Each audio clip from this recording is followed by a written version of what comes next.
Let's get going. You ready to go? Yep. All right, I have a Denise, flag button. let's start us off.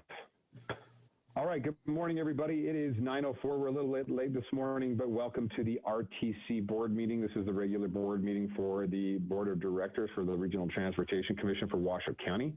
I'm Bob Lucy, your commission chair. We're joined with all the commissioners this morning. And Madam Clerk, can we get a roll call, please? Certainly. Bob Lucy. Here. Neoma Jardin. Here. Von Hartung. Here. Oscar Delgado. Here. Welcome Charlene Bybee. Here. Bill Thomas. Here. Adam Spear. Adam? Here. Oh, thank you. Christina Swallow. Here. Thank you. We have a quorum. Thank you, Madam Clerk. We appreciate you doing that roll call for us. And then, Madam Vice Chair, with your 5 years of cancer-free celebration, would you please lead us in the Pledge of Allegiance this morning? I'd be happy to, and I have a background here, but I think we'll pick it up. Perfect. Okay. I pledge allegiance To the flag States of America, and to the republic for which it stands, one nation, under God, indivisible, with liberty and justice for all. Thank you very much, Madam Vice Chair. We do appreciate you and congratulate you on your 5 years of recovery and cancer-free. We love seeing your face every morning with us, and it's a special treat. So, congratulations. Thankful for every day. Get your checks, ladies. That's right. Yeah. That's right. That's right. What's our phrase that we had on our buses for so long? Ask one, tell one. Oh, each one tell one. Yes, and each one tell one. That's will right. you indulge me for a half a second, since we're live here and some may be tuning in? Thank you very much for recognizing that I did just celebrate my 5-year anniversary from cancer, which is a milestone in which makes you breathe a little easier, that your cancer may or may not come back, but your odds are a little bit better of surviving. And so I'm very thankful for that. But the thing that's disturbing is during COVID, people have really been putting off those preventative exams. And I'd like to just take this moment to tell all the ladies and all the men who have amazing ladies in their life, don't put those exams off. Go do your breast exams and make sure that you're following up on your self-care. My cancer was caught early and it saved my life. So don't put it off. Thank you. Yeah, thank you, Madam Vice Chair. And I think, in conjunction with that, we've experienced a lot of great loss in Northern Nevada. 2 of our wonderful mayors, one of our board members, suffered from loss of cancer. A close friend of mine passed from non-Hodgkin's lymphoma just last week. So it is serious, and these are the types of things that can be caught. And so we're very proud of our vice chair, and she's done a lot of work, and we've wrapped a lot of buses, and so get out and be preventative. So thank you, appreciate that. Thank you. All right, at this time, we'll move on to item 1, which is the approval of the agenda. Is there any changes this morning that anybody would like to make, any of the board members, or I'm looking for a motion at this time? So moved. Second, Jardin. I have a motion from Commissioner Hartung, second from Vice Chair Jardin. All those in favor signify by saying aye.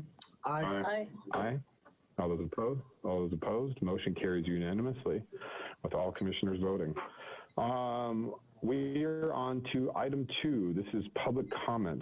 Public input will be provided obviously via email or Zoom. Madam Clerk, do we have any public comment that was submitted to us via email?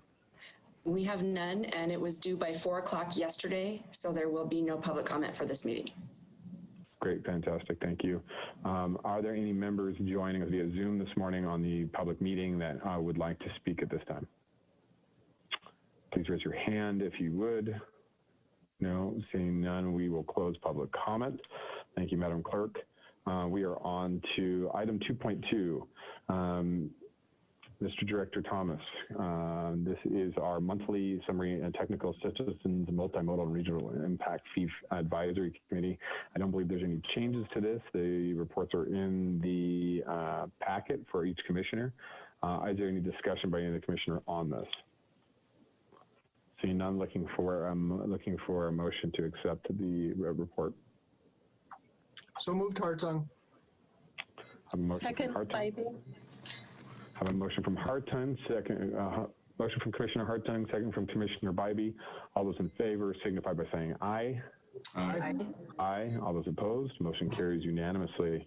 All right, commissioners, we are on to our consent agenda. Mr. Executive Director Thomas, do you have anything that you would like to change?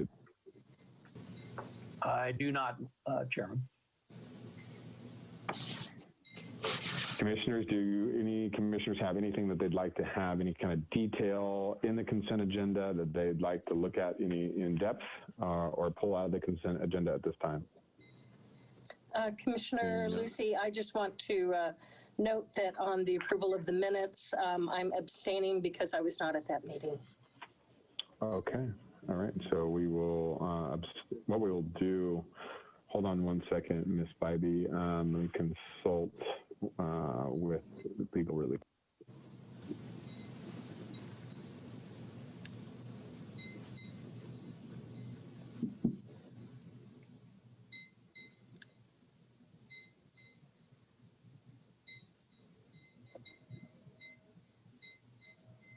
So this is what we'll do after consultation with legal counsel. What we'll do is we'll pull 3.1, the minutes, out of the consent agenda to vote on the minutes independently of the consent agenda.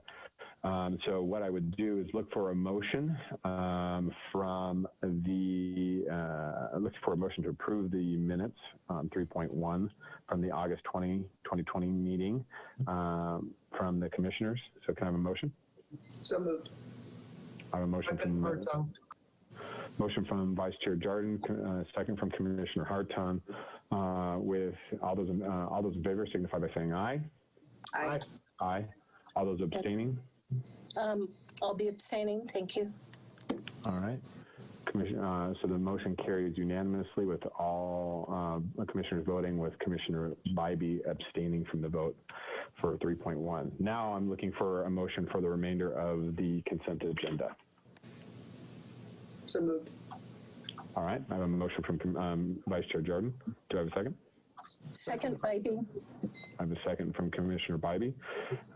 Motion and a second. All those in favor signify by saying aye. Aye. Aye. Aye. Motion carries unanimously. All those opposed, motion carries unanimously with all commissioners voting. And we are on to item 4, which is our public hearing.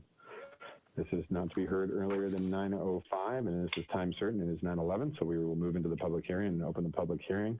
So with that, Director Thomas, will you take us into this item, please? Certainly. Thank you, Chairman Lucy and board members.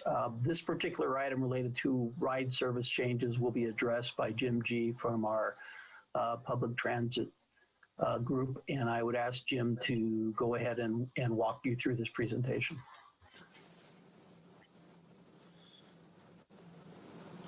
Good morning, everybody.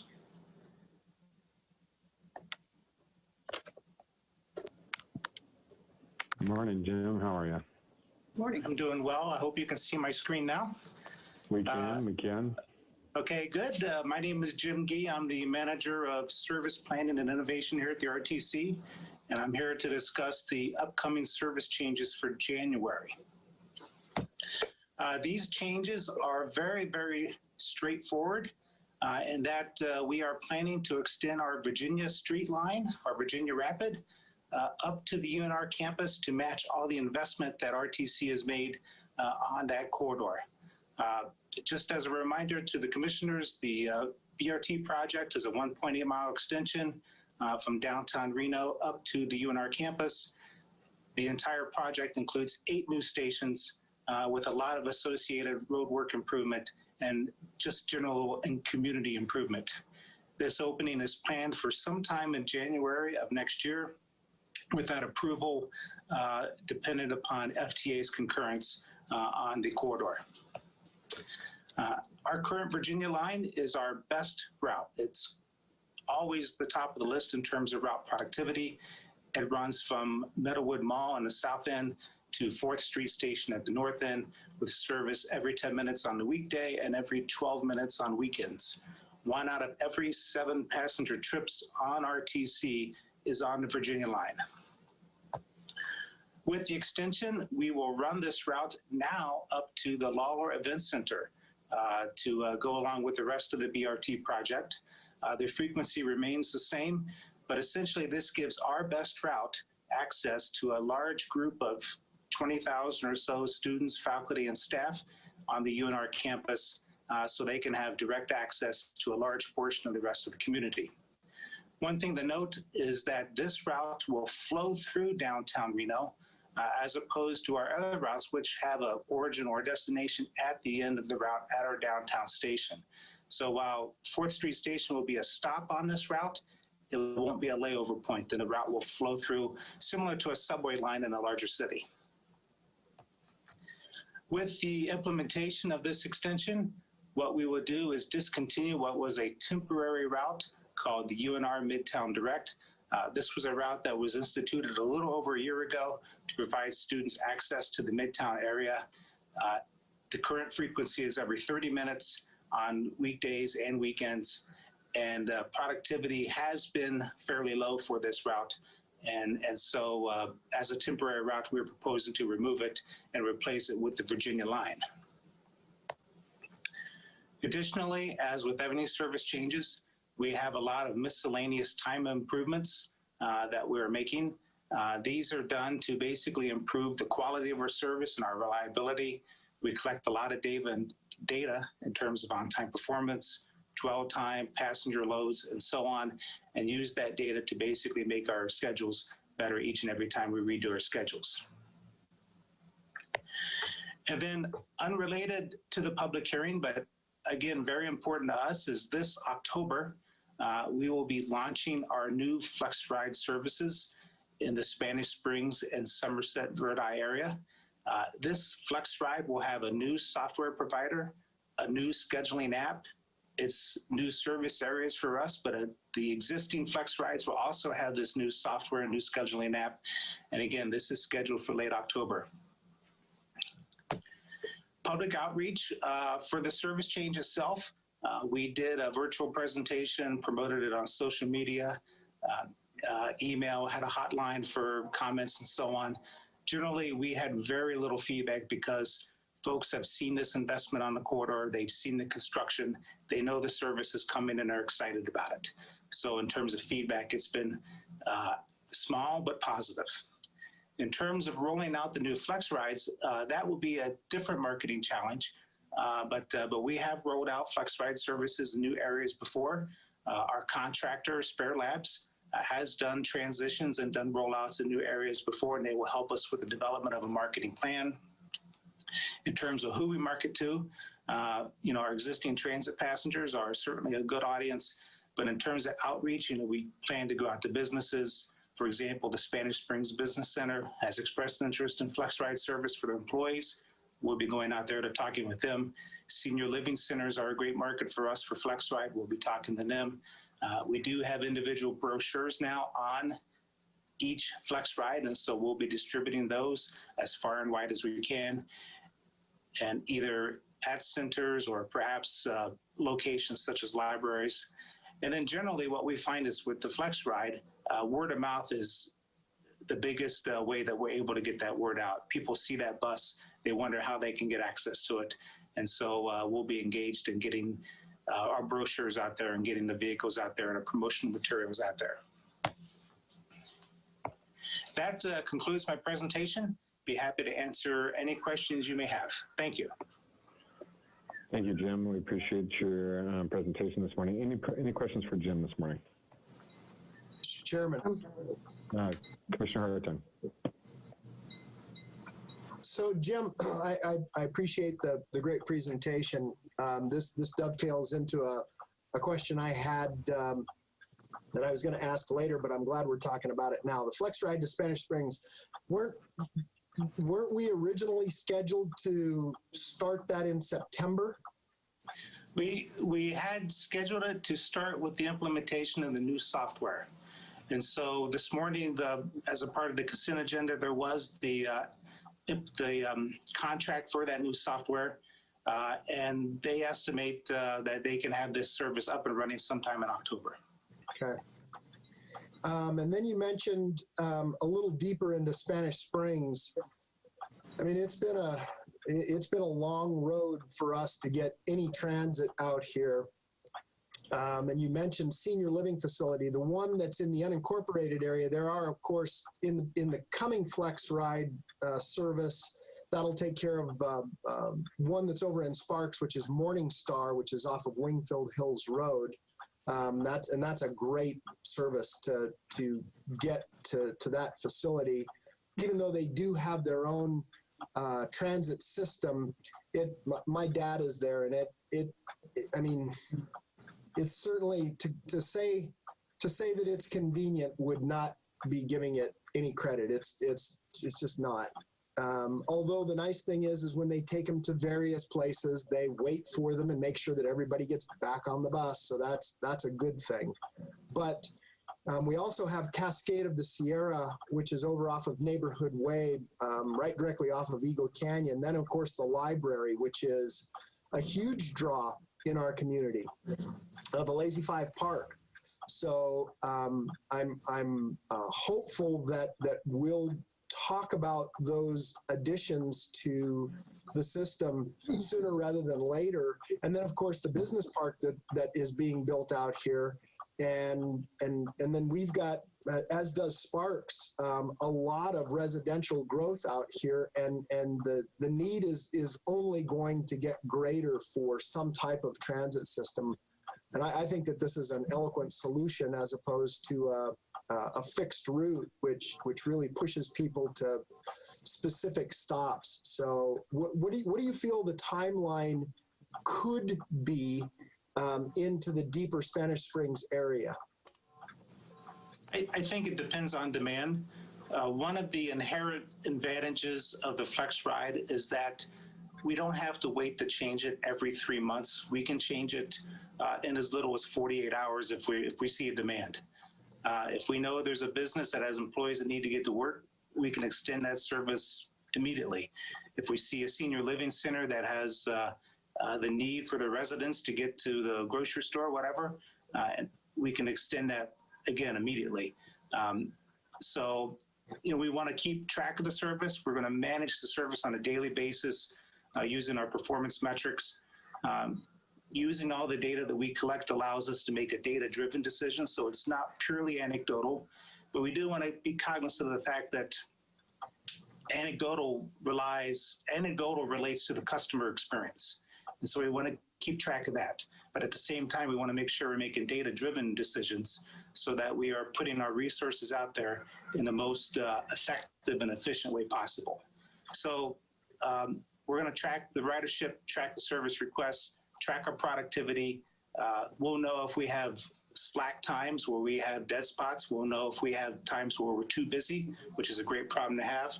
And as we receive these demands and we're able to implement them, we can do that immediately without having to go through this 3-month cycle like we do on the fixed route side. So on that note, using the field of dreams adage, but modifying it slightly, if we offer it, they will come.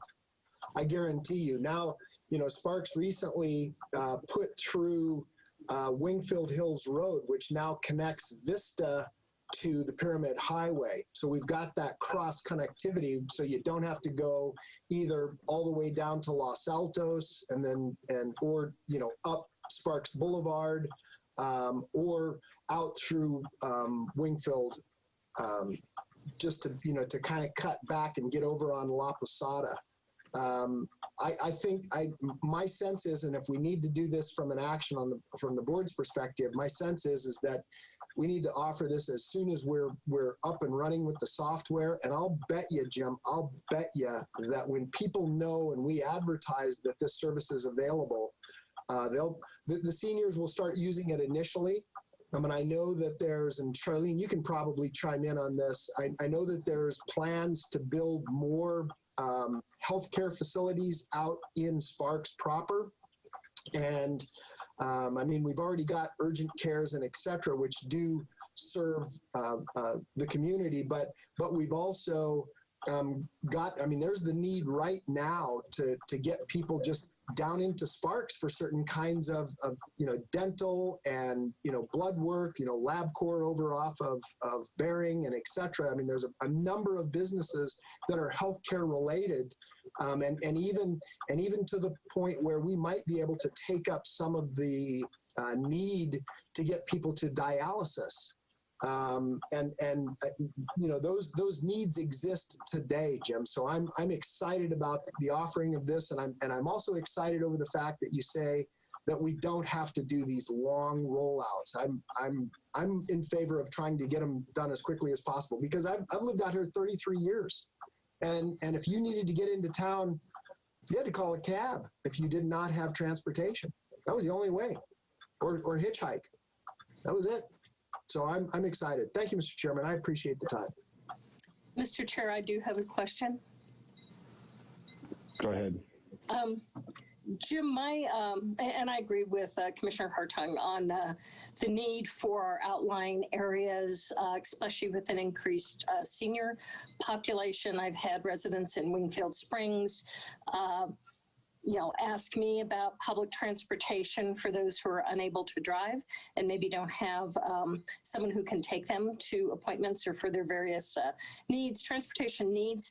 But my question I have on the Flex Ride, what are your capacity limitations with COVID and the current routes we have here in Sparks, and as you envision the new ones, what will we be limited on how many people you can put per van? And do you add extra vans if you get through your app? You get a lot of people that are requesting the ride, but what is our capacity per Flex Ride van?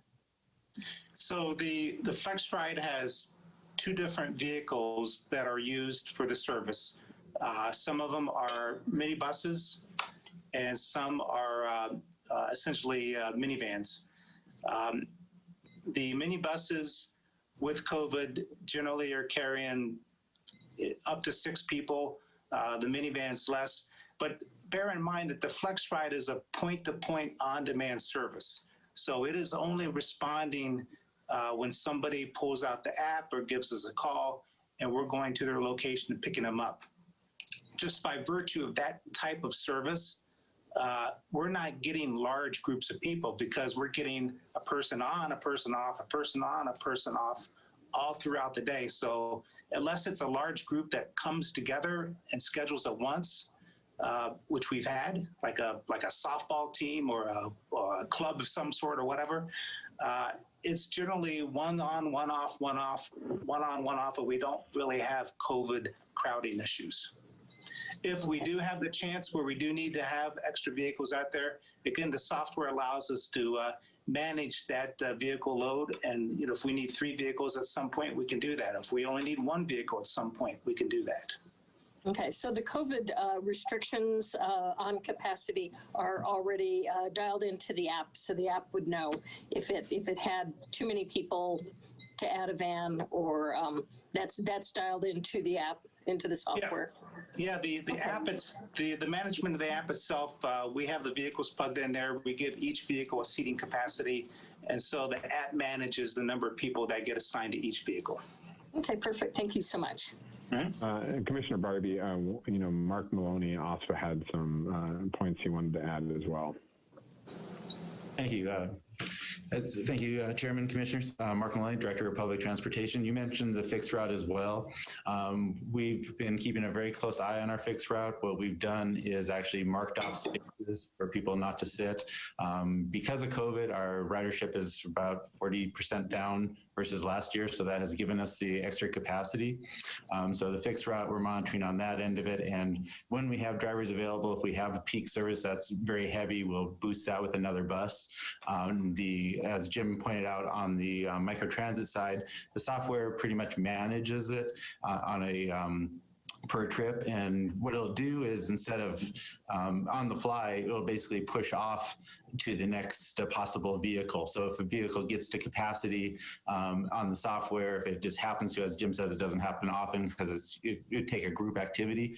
But if it does, it basically just moves that person to waiting for the next ride. It'll assign the other vehicle up to that one. And as Jim says, pre-COVID, when we had the first one going, we did have times when we needed to push 3 vehicles into the peak because of the demand was actually so great above. So it does give us that ability to jump back and forth and makes that flexibility.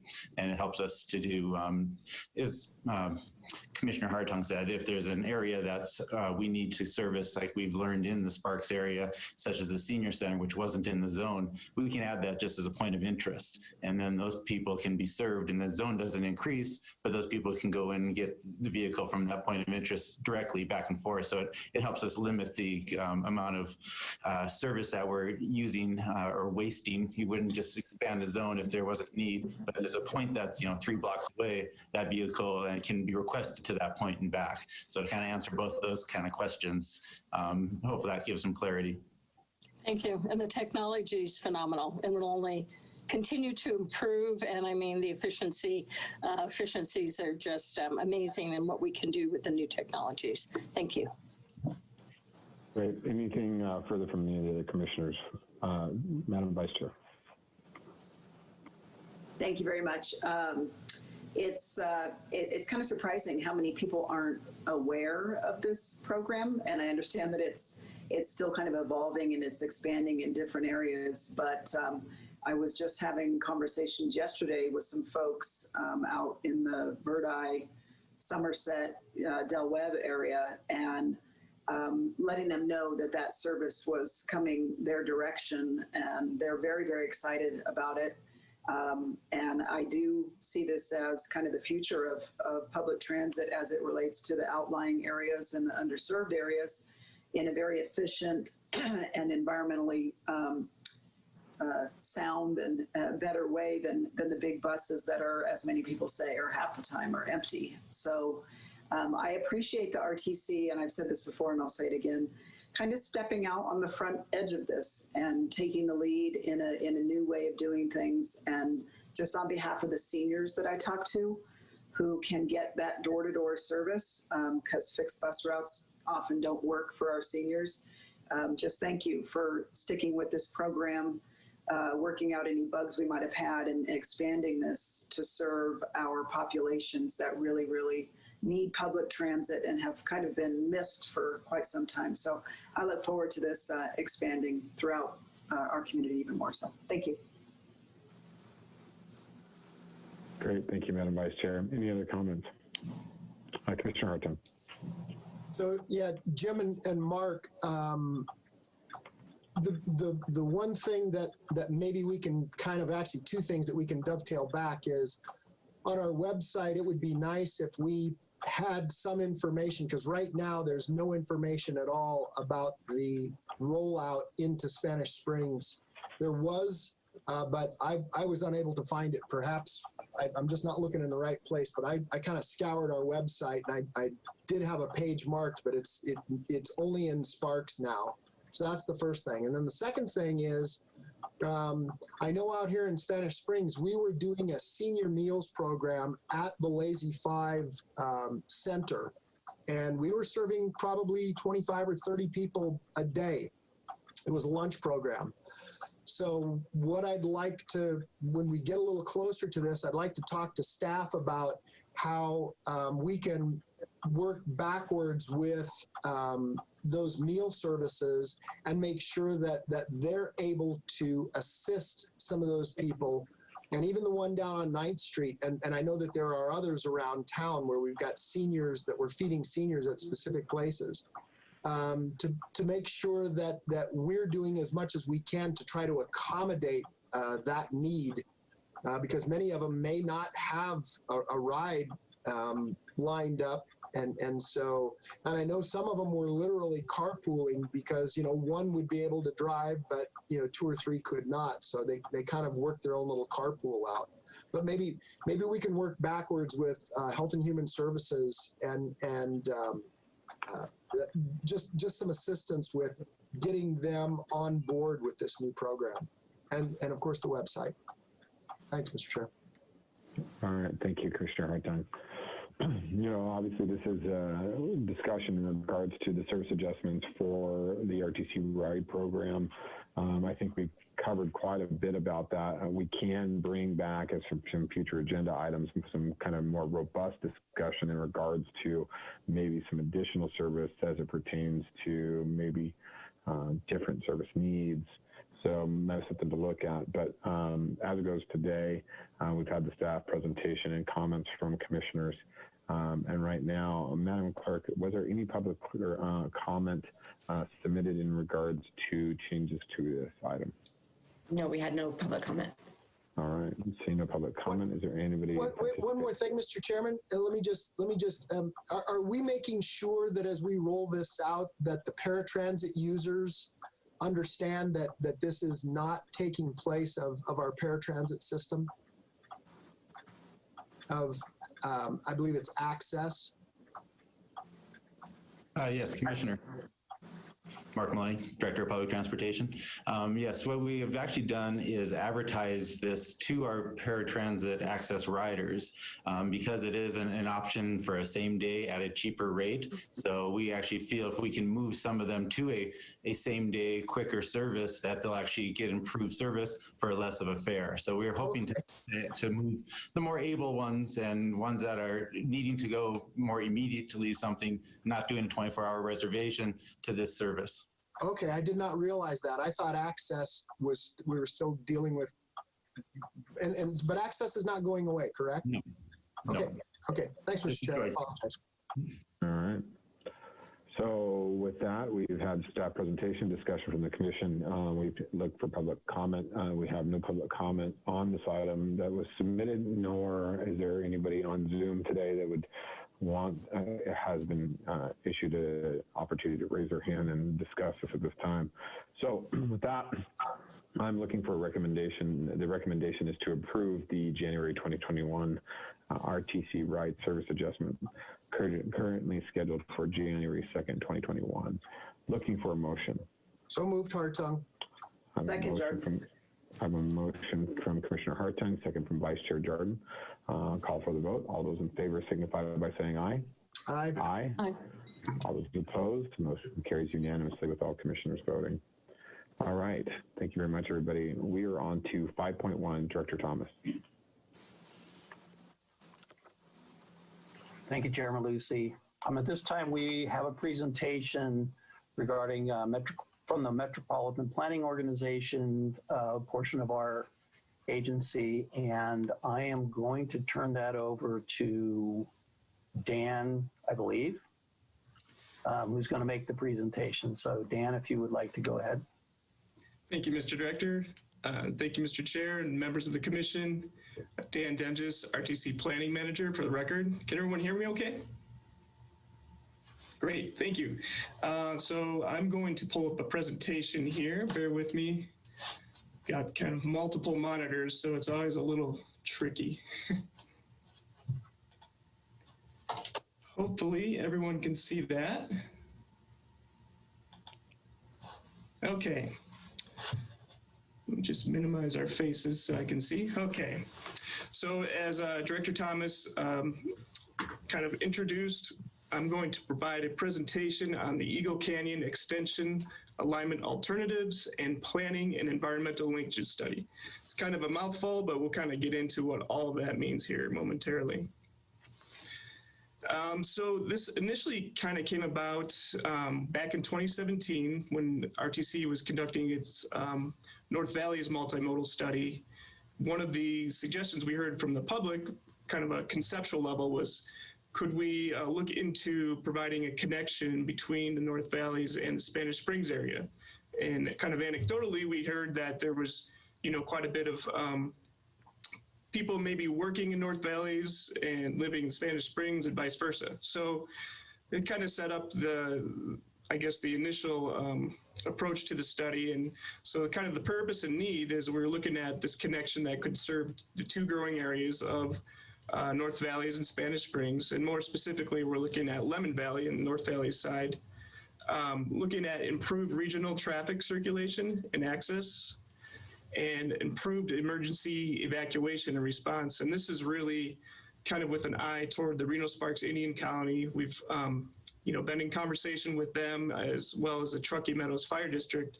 And that's something that's, highly desired for that community right now in Hungry Valley, is because there's kind of really just one way in, one way out. I think kind of our current situation just underscores the need for this type of facility. And some additional goals that we looked at as part of the study were to provide formalized access to recreational opportunities, and kind of the BLM area in between these communities is highly recreated with OHVs, horseback, just mountain bike, all kinds of activity, but it's a little free for all. So unfortunately, it does have some impact to the natural environment. We're also looking at potential expansion of public infrastructure.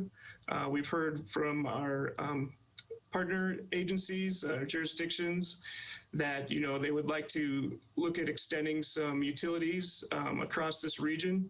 And that ties in also to the next bullet here with potential for economic development. And last but not least, we wanted to look at the safety and operations on existing Eagle Canyon Drive and see if there was anything that could be addressed to improve those situations. So this is kind of an overview, just the study area that we're talking about. I think everyone's pretty familiar, but again, looking at kind of Lemon Valley to the west and Spanish Springs to the east. In between's a lot of BLM land, as I mentioned, and kind of the reddish brownish boundary you can see is the Reno-Sparks Indian Colony. So starting with a focus on existing Eagle Canyon Drive, we did a lot of data collection. We looked at traffic volumes on Eagle Canyon that we received from NDOT. They do annual counts out there. We also, with the consultant team, which is Stantec, we also conducted traffic counts at all the intersections along Eagle Canyon Drive. And we're able to fly drones out there during peak school periods to kind of just look at traffic flow and operations and any safety considerations during those times. This was all conducted, I want to say like late November of last year. So this was kind of pre-COVID when traffic patterns were, normal back then. And we also looked at inventory of the existing bicycle and pedestrian facilities along Eagle Canyon, as well as looking at historical crash data. We've heard the concept come up of potentially widening Eagle Canyon. And this right now, the study is at a point where it's not recommending or recommending that. We just wanted to do kind of a little bit of background research, kind of look at what that might entail. And so if we were to widen it from 2 to 4 lanes, which is approximately a little over a mile, the really high level kind of preliminary cost was about $14 million. And that would include some right-of-way acquisition. Primarily there's drainage ways on both sides of the roadway, but there would be some slight impacts to private property as well, some of the backyards kind of fronting that. And approximately $4 million of that total $14 million would be directly related to kind of propagating the existing drainage ways. So moving out, looking into potential alignments to connect the two communities, we did kind of a preliminary screening. Also did some modeling with a software that's kind of designed for evaluating new corridors and looking at alternatives. But we looked at potential impacts to wildlife species, both flora and fauna. Looked at environmental justice considerations, kind of the demographics of the region. Looked at land ownership, if there were any park and recreation facilities, and finally did a screening of existing water bodies and wetlands.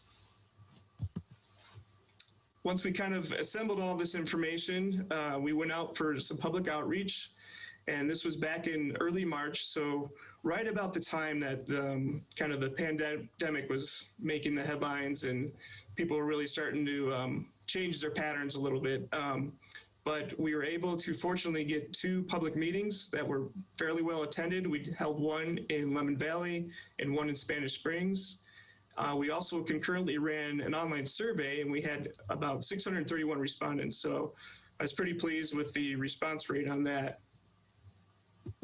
And so that kind of brings us where we're at right now. And I'm going to take a moment on this slide just to kind of set it up and describe some things here. But we initially started with, I would say, about a dozen different alignments, just trying to look at all possibilities. Some of them did overlap a little bit, and honestly, it was a bit kind of overwhelming in presenting this. And as I mentioned, we had a project technical advisory committee that's been meeting kind of throughout the duration of this project study. And so we've, in discussion with the project TAC and kind of our internal project team, we narrowed this down to about 3 alternatives, as you can see before you, wanting to maintain some of the connection points that were always something that we wanted to look at. Even though the study is kind of called Eagle Canyon, we did look at possible connection points to the north with Shawnee Road there, as well as to Lazy 5 at the south off of Pyramid Highway. And then looking over in the Lemon Valley area, we kind of looked at connecting into Deodar Way, as well as, I'm going to say Chickadee, although we think with any alignment, there'd probably be a realignment of Chickadee, not really on the existing roadway where it exists today, where, a bunch of homes front. So with that, we kind of narrowed it down to these 3 alternatives, and there was some confusion, I think, with not only with our agency stakeholders, but the public as well, as how this study would really relate to our current efforts to construct the Pyramid Highway US 395 connector. So I wanted to include that in here for reference, so you can kind of see just exactly where all these alignments kind of line up in relation to that. So looking at estimated traffic volumes, this is looking at 2040 based on our current travel demand model. These are kind of what the forecasted volumes would be on these various alignments. Not super high, but definitely wanted to put it in context. With the US 395 Pyramid Connector, traffic volumes that we're forecasting for the same time period would range anywhere from about 20, sorry, I had this written down somewhere, kind of about 27,000 daily trips to the north, like north of Shawneva, to about 73,000 kind of around Lazy 5.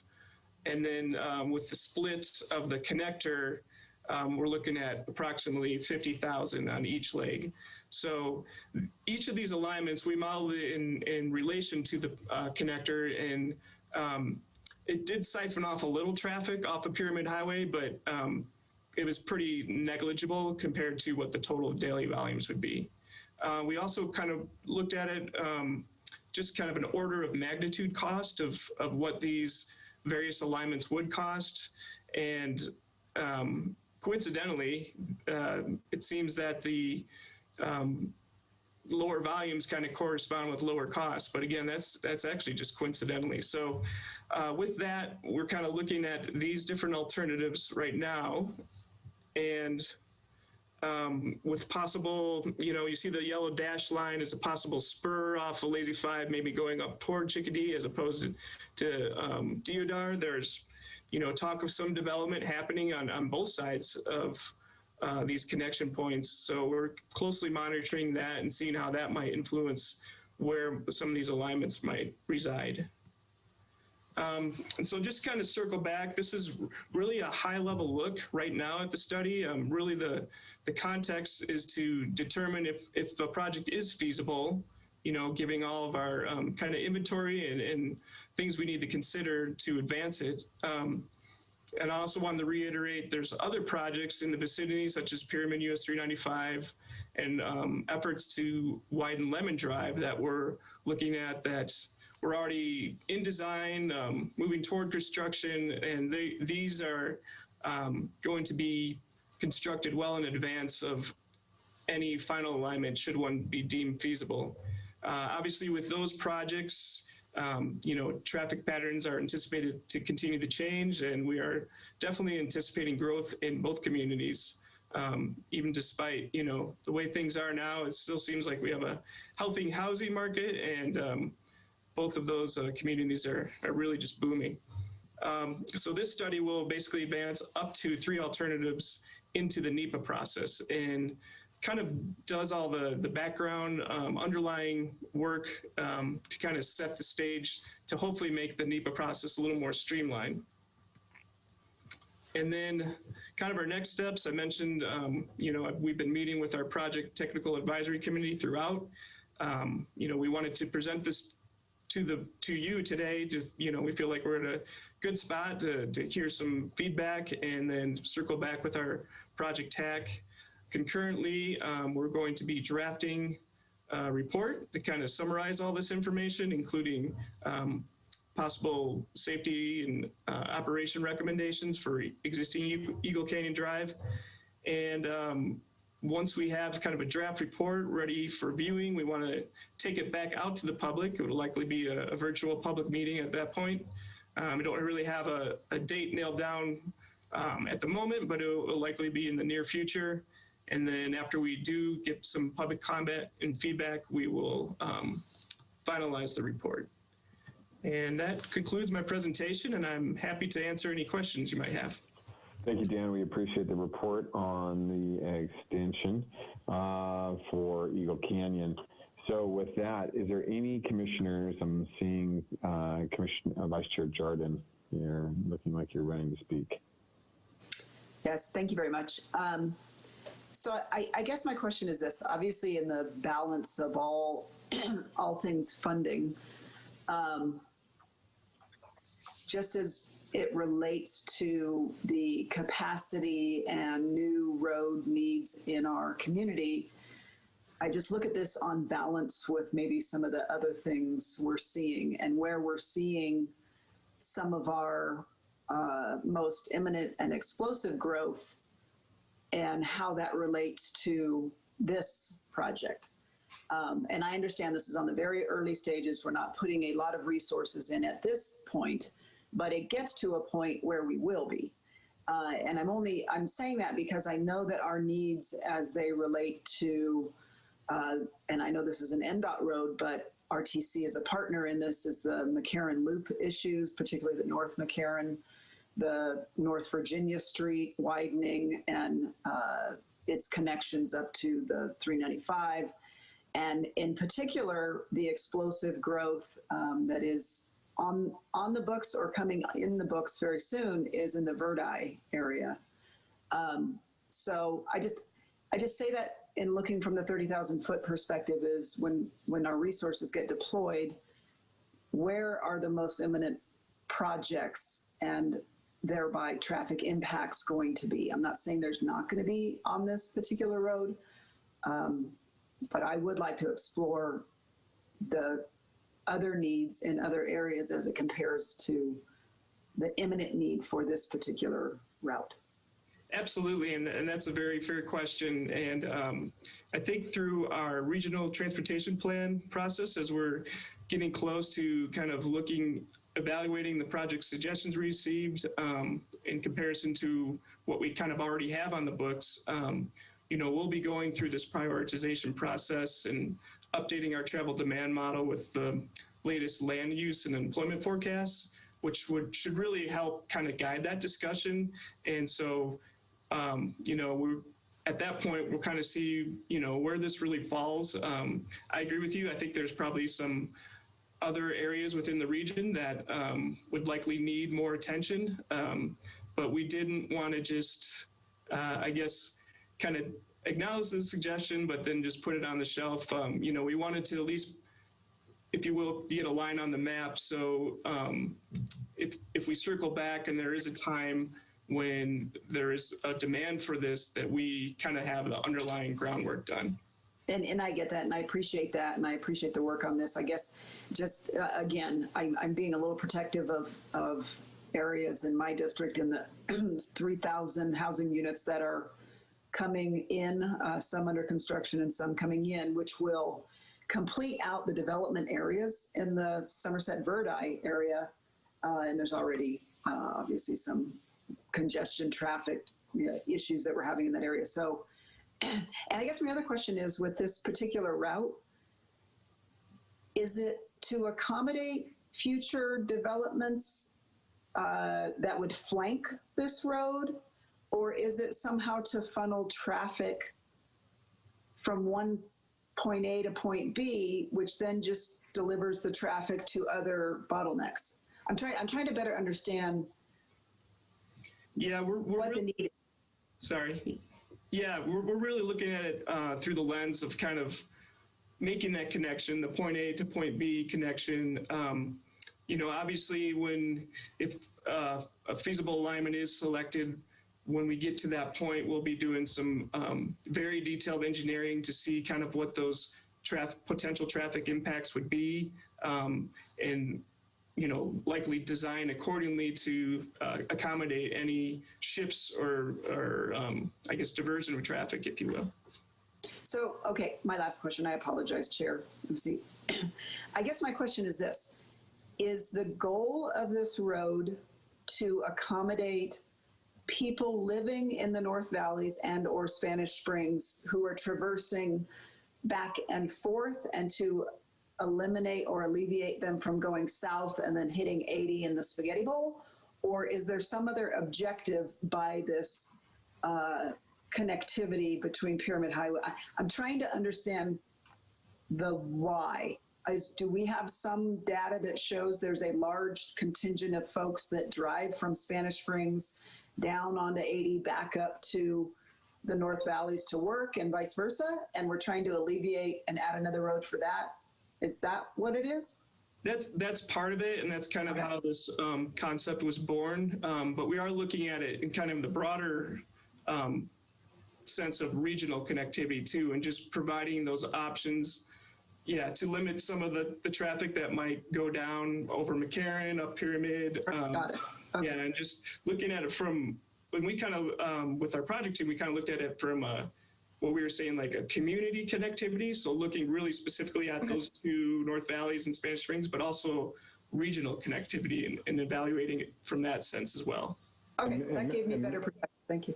And Madam Vice Chair, if I can, you know, one of the challenges that we talked about too is, you know, when we started working on the lands bill many years ago now, we were starting to access some of that land, especially out to the east of Sparks, so that if we were to build that connector between Lemon Valley and Pyramid, that eventually we could build another connector through the northern part of the access to get out to I-80 and out to the Tri-Center as well. So it's part of a larger grand scheme. So this is really one of those puzzle pieces that we place in the grander scheme of the master plan. Okay, I was just trying to put it together, and I was not understanding the bigger kind of what the intent was at the end of the day. So that's better. Yep. Okay, that could be a better idea. So, thank you. if I can, just one last comment on this before we end it.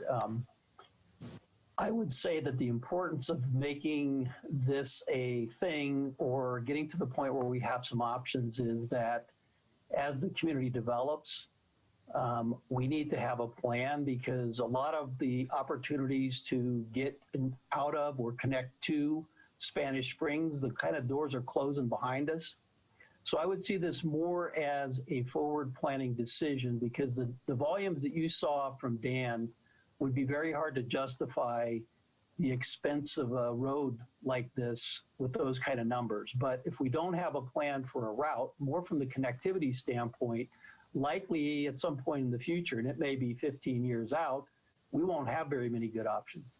So that's how I see the value of this really being important in today's world. But certainly it's not a project that we see in the next 5 years where the money's actually spent. This is going to be one that, you know, sets forward a path, and then as time moves on, depending on how the community develops, its importance will change relative to other projects. Commissioner Hartung, you had questions. Oh, I got plenty. So Dan, take us back to, and if you want to put the slide up, that's okay.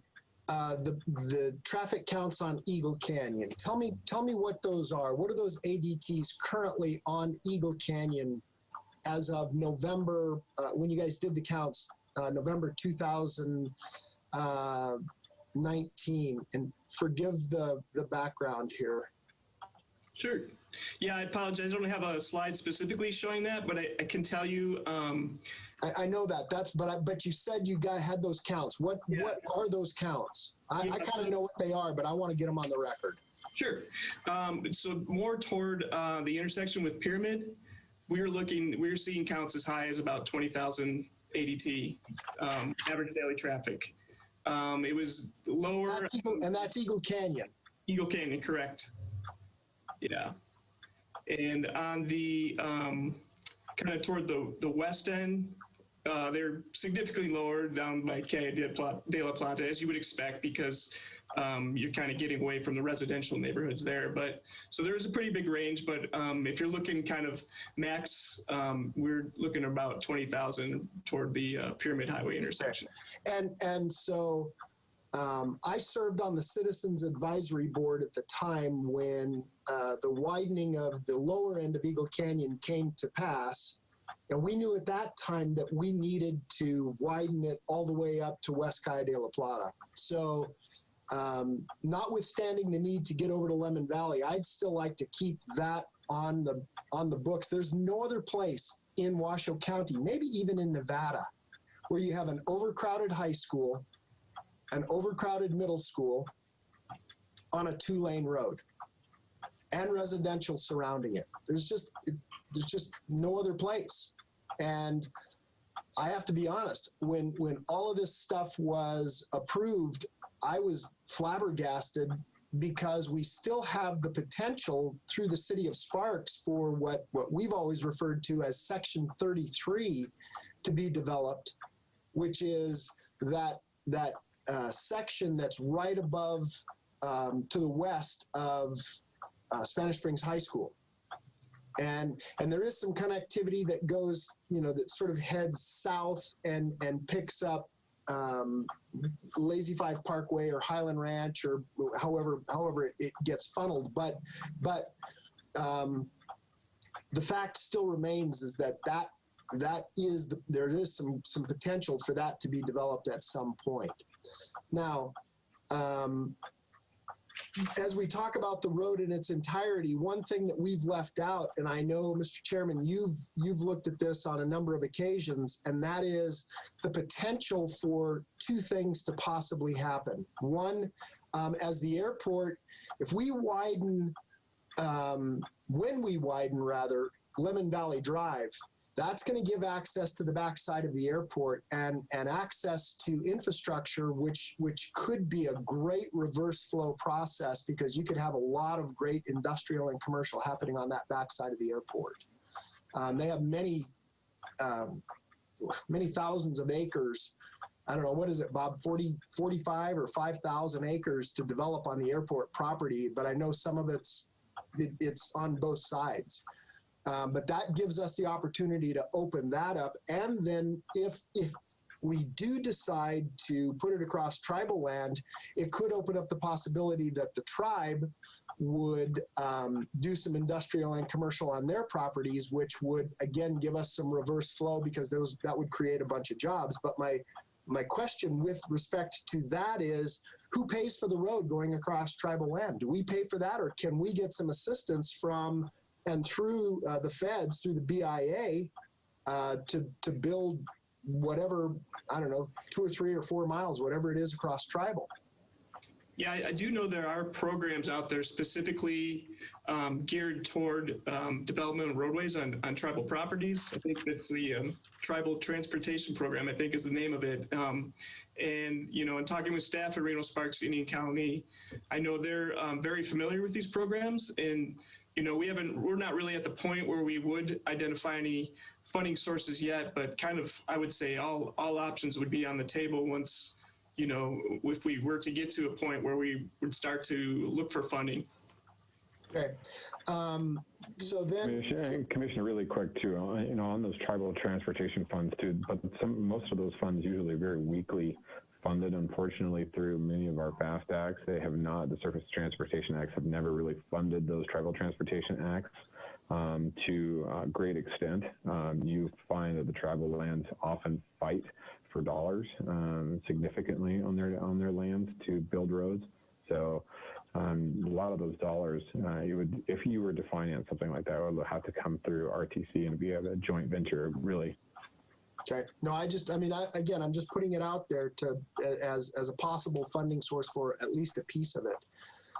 But a couple more questions, if I may, Mr. Chairman. So Dan, on the Lemon Valley side, we might find that even the Chickadee access point might not be the right one. We might want to go I get all screwed up on my directions out there, but to the north of that, maybe going around the pit up there and accessing more near Ramsey to really get that traffic moving sort of a different direction. And if it does come to pass, and which means in Spanish Springs we could potentially make the what you guys are calling the Shawnee-Va Road, which is, we always call that the Hall Road, but that will have to go through Stormy Canyon, I believe. And so let me, and I'm sure you guys are well aware of this, but at certain times of the year, a lot of water comes out of Stormy Canyon. I mean, a bunch. So it's been that, and on the other side of the valley, on the east side of the valley, Griffith Canyon, those two sources really push a ton of water down into the valley because it comes up off those hills, and those are natural drainages. So, and I know you guys are thinking about it, but there could be some real expense of using that route. I'm not proposing that the Eagle Canyon route is a better one.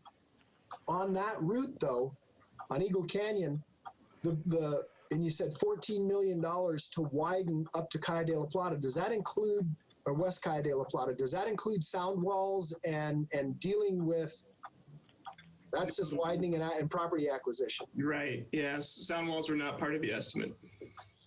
Yeah, we're going to run into some problems, I can tell you, because those properties sit right. Some of them sit right on Eagle Canyon, and even if we take out the first row, I don't know whether you guys have done any estimates as to how many would have to come out, but there's a bunch. Yeah. And we might even have to take that church out. Commissioner, yeah, and I think this, I think one of the things is we're just definitely trying to look at some of those challenges that we're looking at, and I think you break some prudent points in regards to, the funding aspects and what are the details that have to go into it. But I think we're still really high level. But so I think we need to do that. Maybe you and Daniel can sit off on side and look at some of that stuff more specifically and work with staff specifically on that. So as part of this, though, I want to get back to the US 395 connector, and I'm going to be vocal about this. I still don't get it. I don't get it. I don't get what that solves. I'd rather widen Pyramid Highway. Unless we get 395 to some much higher capacities, it's just going to get you to the traffic jam faster, Dan. Yeah, and I think this is kind of it's phased to, and I don't want to speak for it, I'm not the project manager, but I believe it's phased to kind of feed that traffic to 395 after NDOT's had an opportunity to kind of widen that as well. So it's kind of, we'll have to do a lot of coordination with the timing of project, how they're implemented.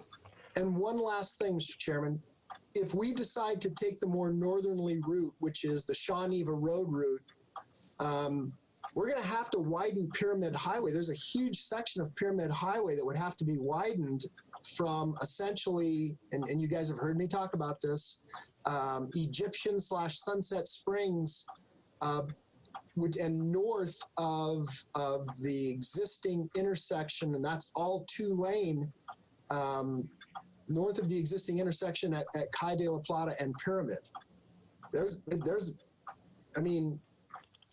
there's a bunch of issues out here that really have to be addressed. So I know we're looking at this at the 30,000 or maybe even the 50,000 foot level. I get that, but we've got a bunch of things that are on the forefront that really do need to be addressed now. I'm glad we're talking about this. And Mr. Chairman, I'm sorry I've taken up so much time, but look, this is in my backyard. This is something I've been harping on for a long time. And I no disrespect to Ms. Jardin, but we've got a ton of building going on in Sparks. We've got a ton of building going on out north.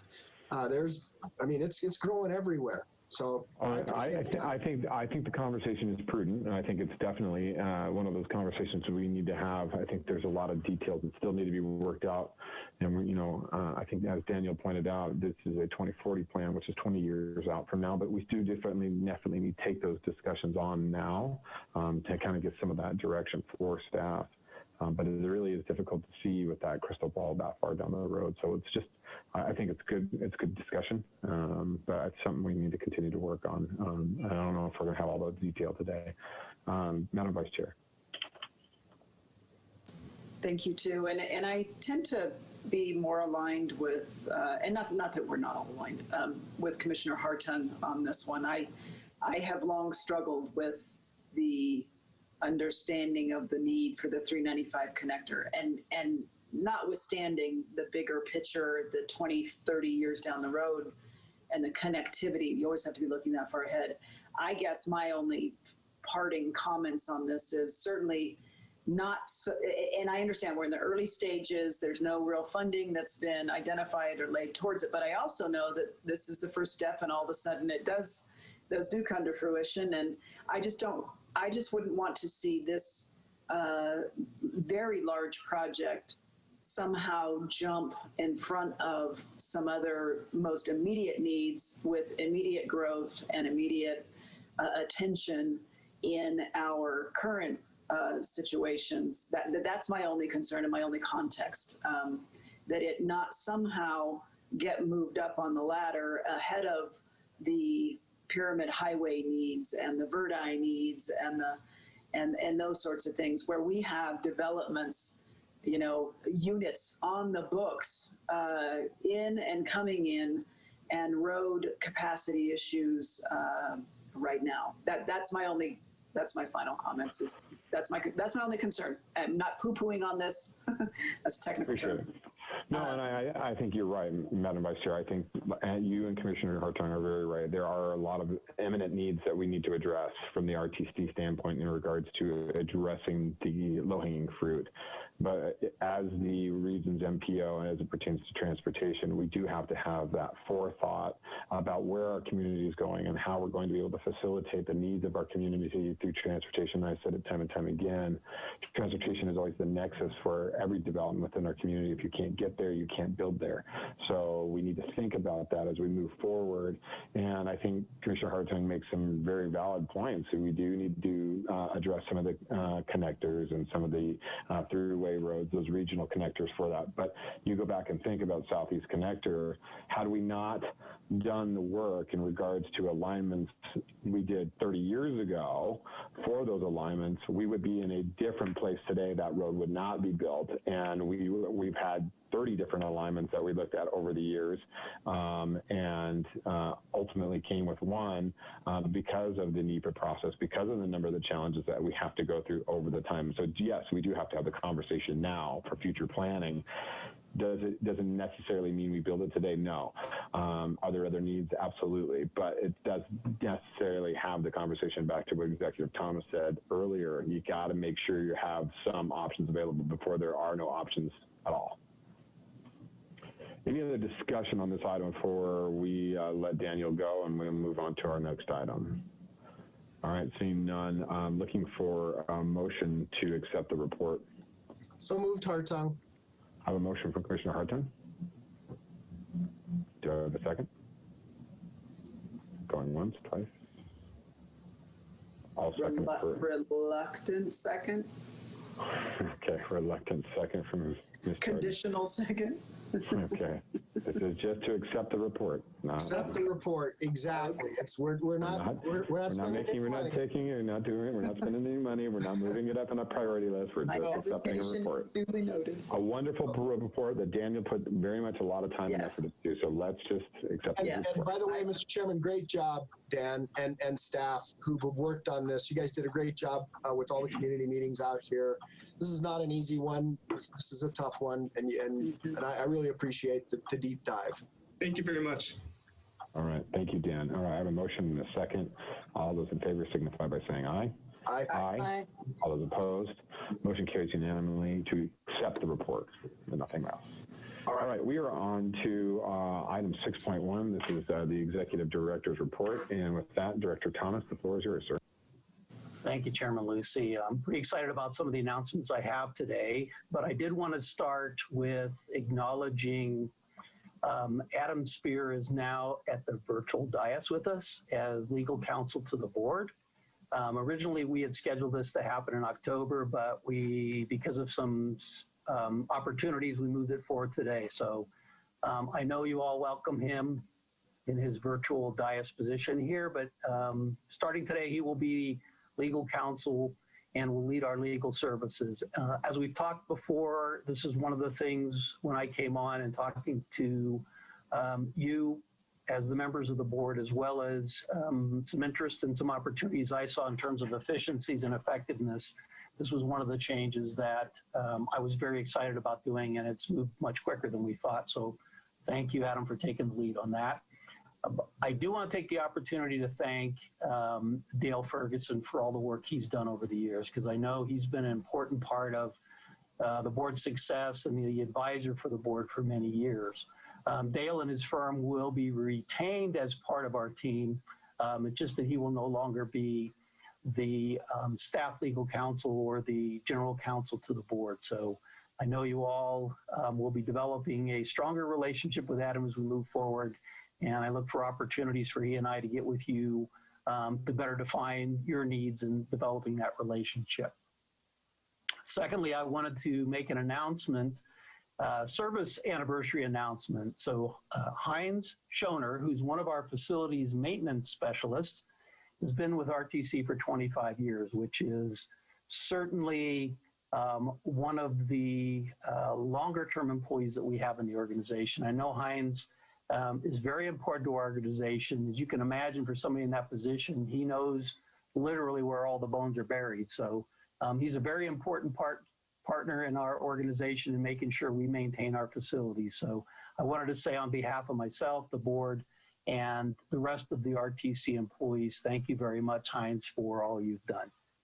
So this past Wednesday, we got a very exciting announcement from Transportation Secretary Elaine Chao.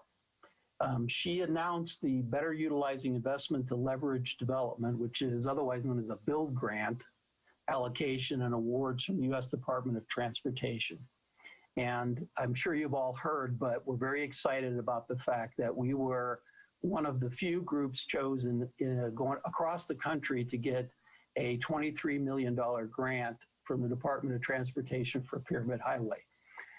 One of the things that's not commonly known is that it was explained to me by Senator Masto when she called me that essentially only 1 in 10 people who apply get this grant.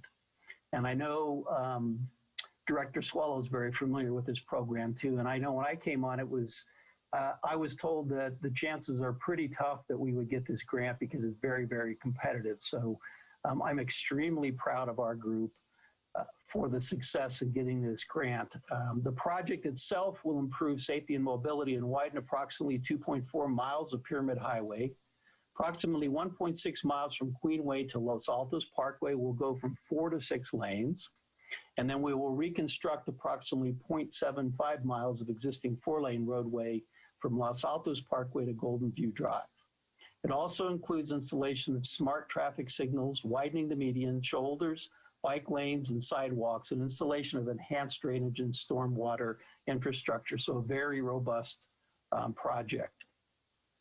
This particular project, which is on a state highway, of course, will necessitate, and I know we're very excited about working with NDOT, But it'll be a very close and cooperative relationship with NDOT, Federal Highway Administration, and all of our regional partners. So we will be working with NDOT, and I know Commissioners or Director Swallow, I don't know if you're going to add anything today, but I can certainly be telling the board that we will be reporting back to you on how best we're going to move this project forward. But as you can imagine, you don't want to get too far into the details till you've got the money. So this is the first and most important part of the process, which is getting the award. I do want to thank publicly Transportation Secretary Elaine Chao, who my understanding actually acknowledged us in her granting this award. And I will share with you, when I look through the list across the country, I think there was only one agency in the country that got more than we did. And we pretty much were in the top tier in terms of the amount of money that was granted when you compare us with all the other parts of the country that were granted funds through this program. So another reason to be very proud. Something like this obviously takes a lot of people's support and effort. And I know starting with you as the board, you were the ones who authorized us to go after this award and prepare it. And so that's where it all starts. We have a very good team at RTC, I'm proud to say. And without the efforts of everybody who works here at RTC, we wouldn't have been successful. I do think, and I'm sure you all agree with me, that when you achieve success, you really want to celebrate it. You know, so much by the time we hear about things that are wrong, complaints, I'm sure, you know, from Christina, as well as you as elected officials, you hear a lot of negatives on a daily basis, but it's not often you get to talk about the really positive things. So I did want to take this opportunity to thank 4 staff members in particular. Not that they were the only ones that worked on this, but they were the key team members that pulled this off. Xuan Wang was the author of the application. So she actually put the document together, was the lead person in terms of working with other team members to develop it and submit it. Doug Malloy was the lead on the engineering and getting all of the details together that made the application complete, consistent, and thorough in terms of what we needed to apply for and to justify it. Sharon Britt worked on the financial side, which we had a very good financial analysis that was included here to show the cost benefit and the value to not only our community, but in the national perspective, the wise use of this money as a public resource. And then lastly, Nancy Muse, who put together an outstanding looking application. For those of you who haven't seen it, I'm more than glad to share it with you. It was a great application. A lot of times applications like this are words on paper, but this one was very well done. A lot of graphics, a lot of really good graphics. So I'm particularly proud of those 4 people and what they did here. The construction of this project will start somewhere between 2022 and 2024. And I know we have in the application a time horizon, but I'm sure Director Swallow is very excited about her team working with us to get this going and bring it forward. So we'll be, like I said earlier, coming back with details on this project as it progresses. The other thing I wanted to announce is that we've opened the NEPA process for Sparks Boulevard. And that, as you recall, is a very large project where we're going to be widening Sparks Boulevard for many miles. And we started this week with our first public participation event. It was a virtual live meeting. And I'm glad to say that we had a large participation. We sent out notices to over 15,000 individuals. We put news stories out. We use social media. We use newspaper advertising. The public comment period is now open until October 16th. And project information is presented at live meetings, as well as people can view it at the website sparksboulevardproject.com, which is sparksblvdproject.com. A couple more items before I close. The U.S. Census Bureau is in its final push to help people respond to the 2020 census by September 30th. Census representatives are now going door to door to households that have not responded to make sure we get the most accurate count that we can. Additionally, field operations have included high foot traffic areas throughout the Truckee Meadows to help people respond to the census through September 30th. So the date that we're targeting in terms of closing this out is September 30th. We've actually had members of the census team at both of our transit centers in downtown Reno and downtown Sparks. And I'm proud to say, I know we can always get better, but we do have a 68.8% response rate, working to get to 100. I don't know if anybody ever achieves it, but we're doing our best to get there. Individuals can complete the census online at census.nv.com or by calling 844-330-2020. Again, that's 844-330-2020, where they can complete the census in English, or they can call 844-468-2020. Again, 844-468-2020 to complete the census in Spanish. We strongly urge Washoe County residents and university students specifically to respond to the 2020 census by September 30th. The last piece that I had is I wanted to talk briefly about some recent misinformation that was out there, just to get on the record as far as a lawsuit regarding RTC and Keolis and the Teamsters.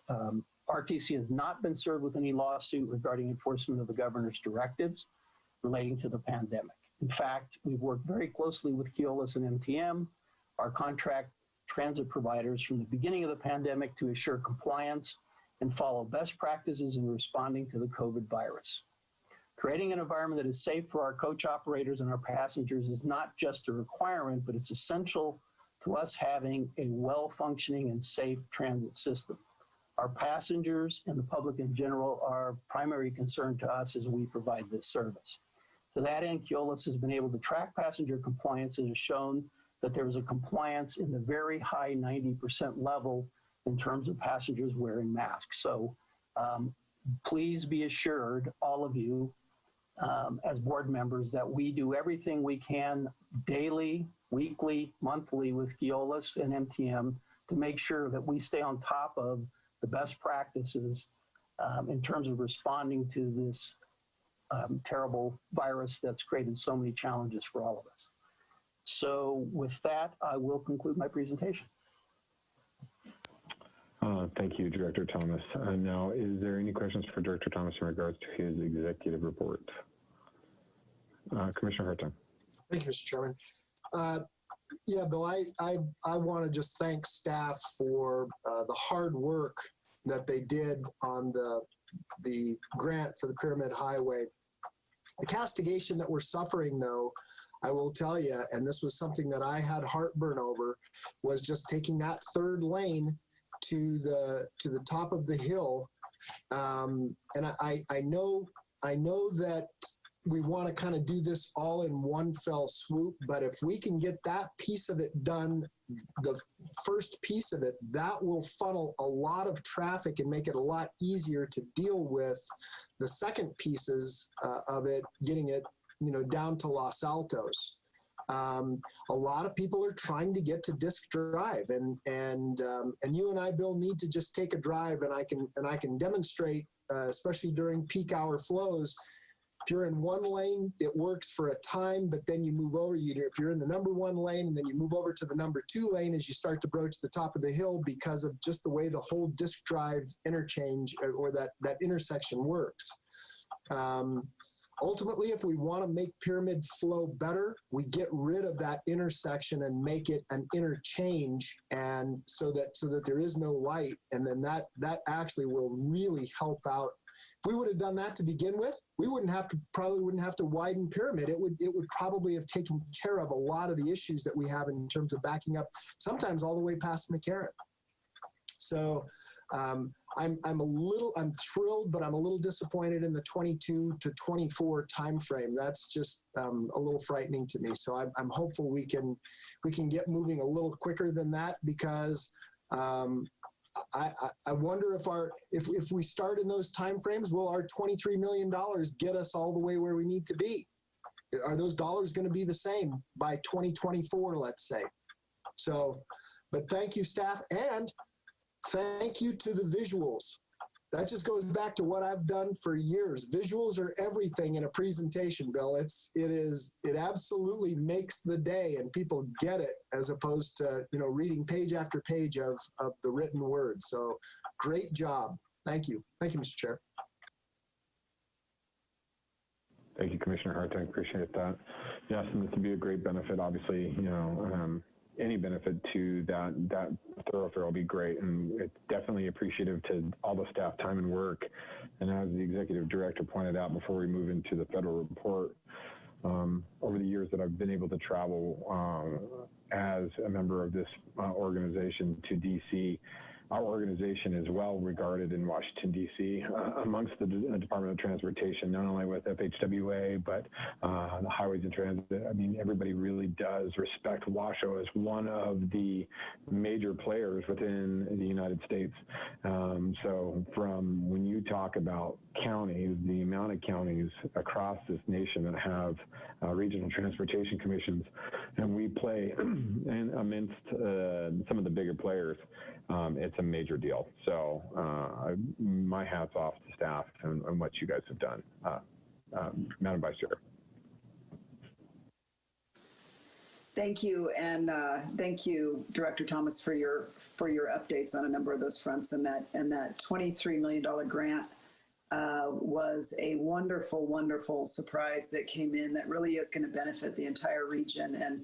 And I just have to believe that Ron Smith's angel wings had a little something to do with that. So kudos to everybody. Thank you, Madam Vice Chair. Appreciate that. Absolutely. All right, we are going to move on to 6.2. This is the federal report. And before I turn this over to the Director Thomas, I did want to provide a little bit of information. Yesterday, as many of you know on this board, I serve as the chairman of Transit and Highway and Transit for National Association of Counties, the subcommittee to transportation.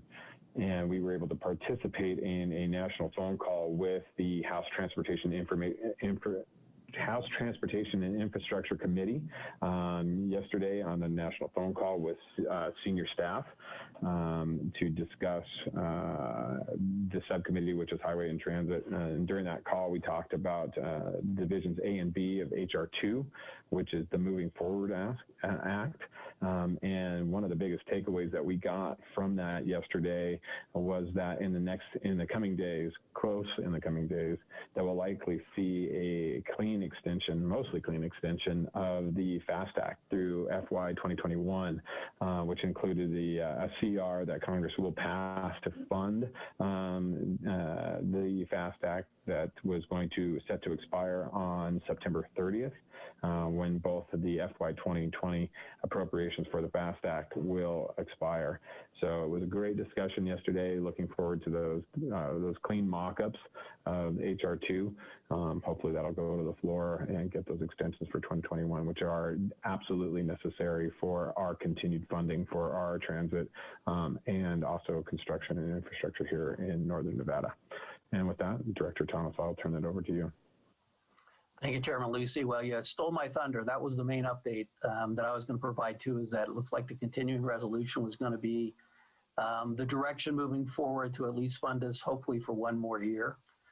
We do have in your packet the update on various issues, but that is probably the most significant thing to share. And I don't really have anything else then to add to what Chairman Lucy provided.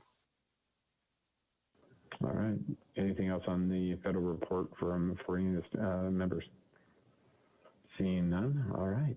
Well, we are on to item 6.3. This is our Nevada Department of Transportation report. And with us, we have Director Christina Swallow. Welcome, Swallow. Good morning, members of the RTC board. It's good to be here. And I just want to make sure you guys can all see my screen, right? All right. So, as I do every month, I'm going to start with our safety slide, as safety is truly our top priority. Unfortunately, you can see that fatalities are up almost 4% year over year from this time last year to this time this year. And 4%. Every additional life lost is one too many, and every life lost is one too many. But that 4% increase is extra concerning when you consider the fact that our volumes on the roads remain down. March and April, we were anywhere between 40 and 80% down on our roadway. And we've been recovering, but as we continue to watch the volumes on the roadways, we're still seeing that we're somewhere between 10 and 20% below what we would expect to be. So that 4% increase in fatalities is extra concerning. It's also concerning that Washoe County has experienced a 19% increase in fatalities compared to this time last year. The percent of motorcycle fatalities has remained the same, and bicycle fatalities went down from 1 to 0 in the county. However, pedestrian fatalities have also increased by 25% in Washoe County. So when there are signs of progress, we like to see those, but right now we're not seeing a lot of progress, and it's a cause for concern. I've been telling a story of a person or people who've lost their lives on our network in the last month, and I know these are tough. They're tough stories to hear. They're tough stories to share. But 189 is not just a number. It's a person. It's people. It's families whose lives have been forever altered because of decisions that were made on our network. And on Saturday, just a couple weeks ago, September 5th, a motorcycle rider lost his life after losing control and hitting a center median in the North Valleys. The crash happened near Lear and Military Road. A 64-year-old man was taken to the hospital where he was pronounced deceased. It is not known what caused the crash, but in 2018, we know that 1 out of 6 traffic fatalities was a motorcycle rider. And so we remind drivers and riders alike to slow down, ride sober, gear up, and share the road. And I can tell you personally, this was a rider who lost his life after hitting a median. But I know that as drivers, we often miss the riders when we're shifting lanes, when we're passing. So it's critically important that as drivers, we're also aware of the motorcycle riders on the road, and we remember to do all the things that we're taught to drive safe and use the network safely. All right, moving on to some happier news. We're excited to announce the groundbreaking of the first phase of the reconstruction of the Arena Spaghetti Bowl, better known as the Spaghetti Bowl Express. Because we weren't able to all convene like we likely would have pre-COVID, we put together a video groundbreaking.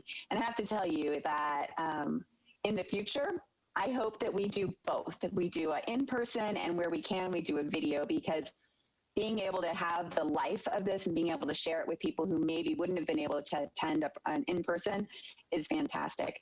It's about 7 minutes long, and these meetings that we are in generally run pretty long. So I'm not going to show the video. You can see some familiar faces on the screen that did participate in the video. And I encourage you to go out to our social media, Facebook, Twitter, YouTube pages, and watch the video. It is, they put together, it's really a good piece to celebrate the construction. I think I mentioned in August that we have started construction. Right now, if you drive I-580 northbound, you are going around a football where we're replacing the middle lane's concrete pavement. And then the construction will continue from there. But it's super exciting, and I do encourage you to go check it out. And I thank everyone who was able to participate in the video groundbreaking. All right, a quick update on Pardandini. As you know, bridges, we removed that bridge in June. In July, we put up the false work. In August, we slid the girders into place. And this month, we completed the paving of the north and southbound on and off ramps and are going to begin finishing the actual bridge work. All north and southbound on and off ramps will continue to be closed through the fall, and drivers should expect nightly lane closures on US 395 between 7 p.m. and 5 a.m., as well as periodic traffic detours. Overall, the project is progressing on schedule, and the new bridge is expected to open. Wow, I'm just now reading this. It's expected to open here in about a month, by mid-October, with all construction scheduled to be completed by December. As you know, this is the first step in our future phase widening of 395 in the North Valley. So it's exciting to see the bridge progressing as well as it is, and getting it done while we can before there is the resurgence of traffic in the area. All right, another project update. Last Sunday, we began repaving at the southwestern McCarran between South Virginia and West 4th Street. The stretch of road sees as many as 32,000 drivers daily. Lane closures are in place between West 4th and Skyline Boulevard.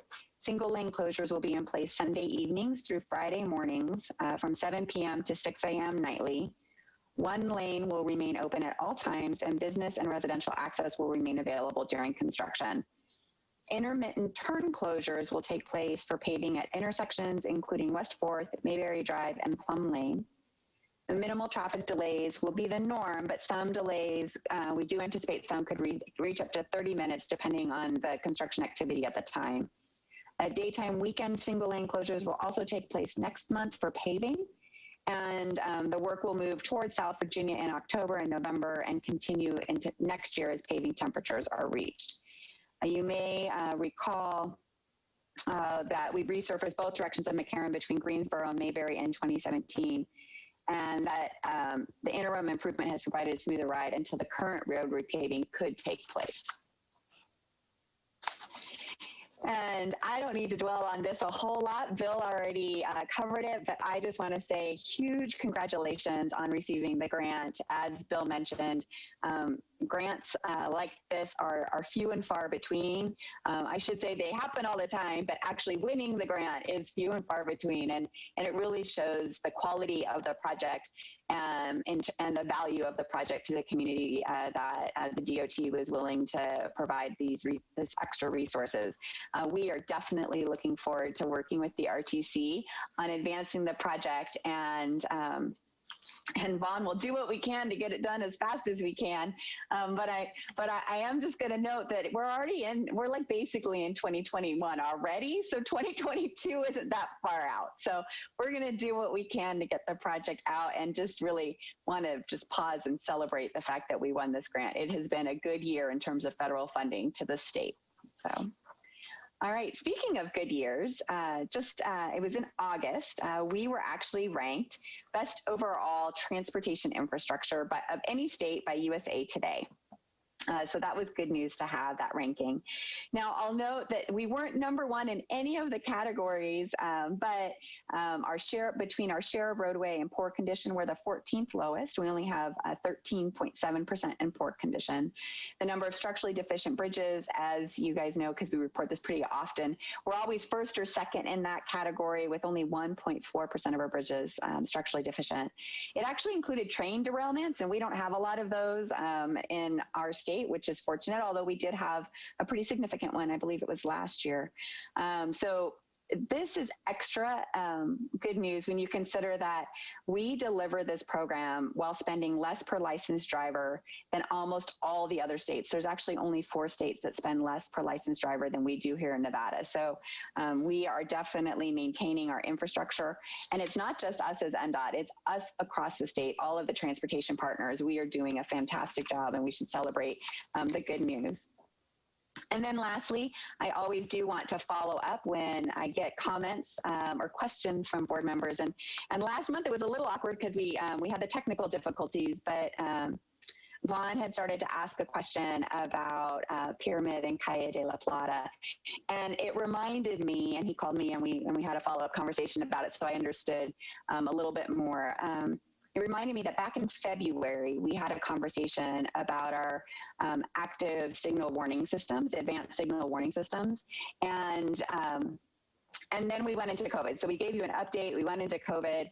And so I think this is a good time, because a lot of what's going on, I think, at Pyramid and Calle de la Plata is related to the advanced warning systems. So updating these systems is critically important to us. And we went through all of the updated guidelines last year to ensure that they're compliant with the national guidelines and in conjunction. And we worked with our local partners, so the cities and the county, to come to a consensus agreement on the new guidelines. The current flashers were based on drivers traveling at a speed of 45 miles an hour or greater, and as a treatment of the first signal approaching an urban area.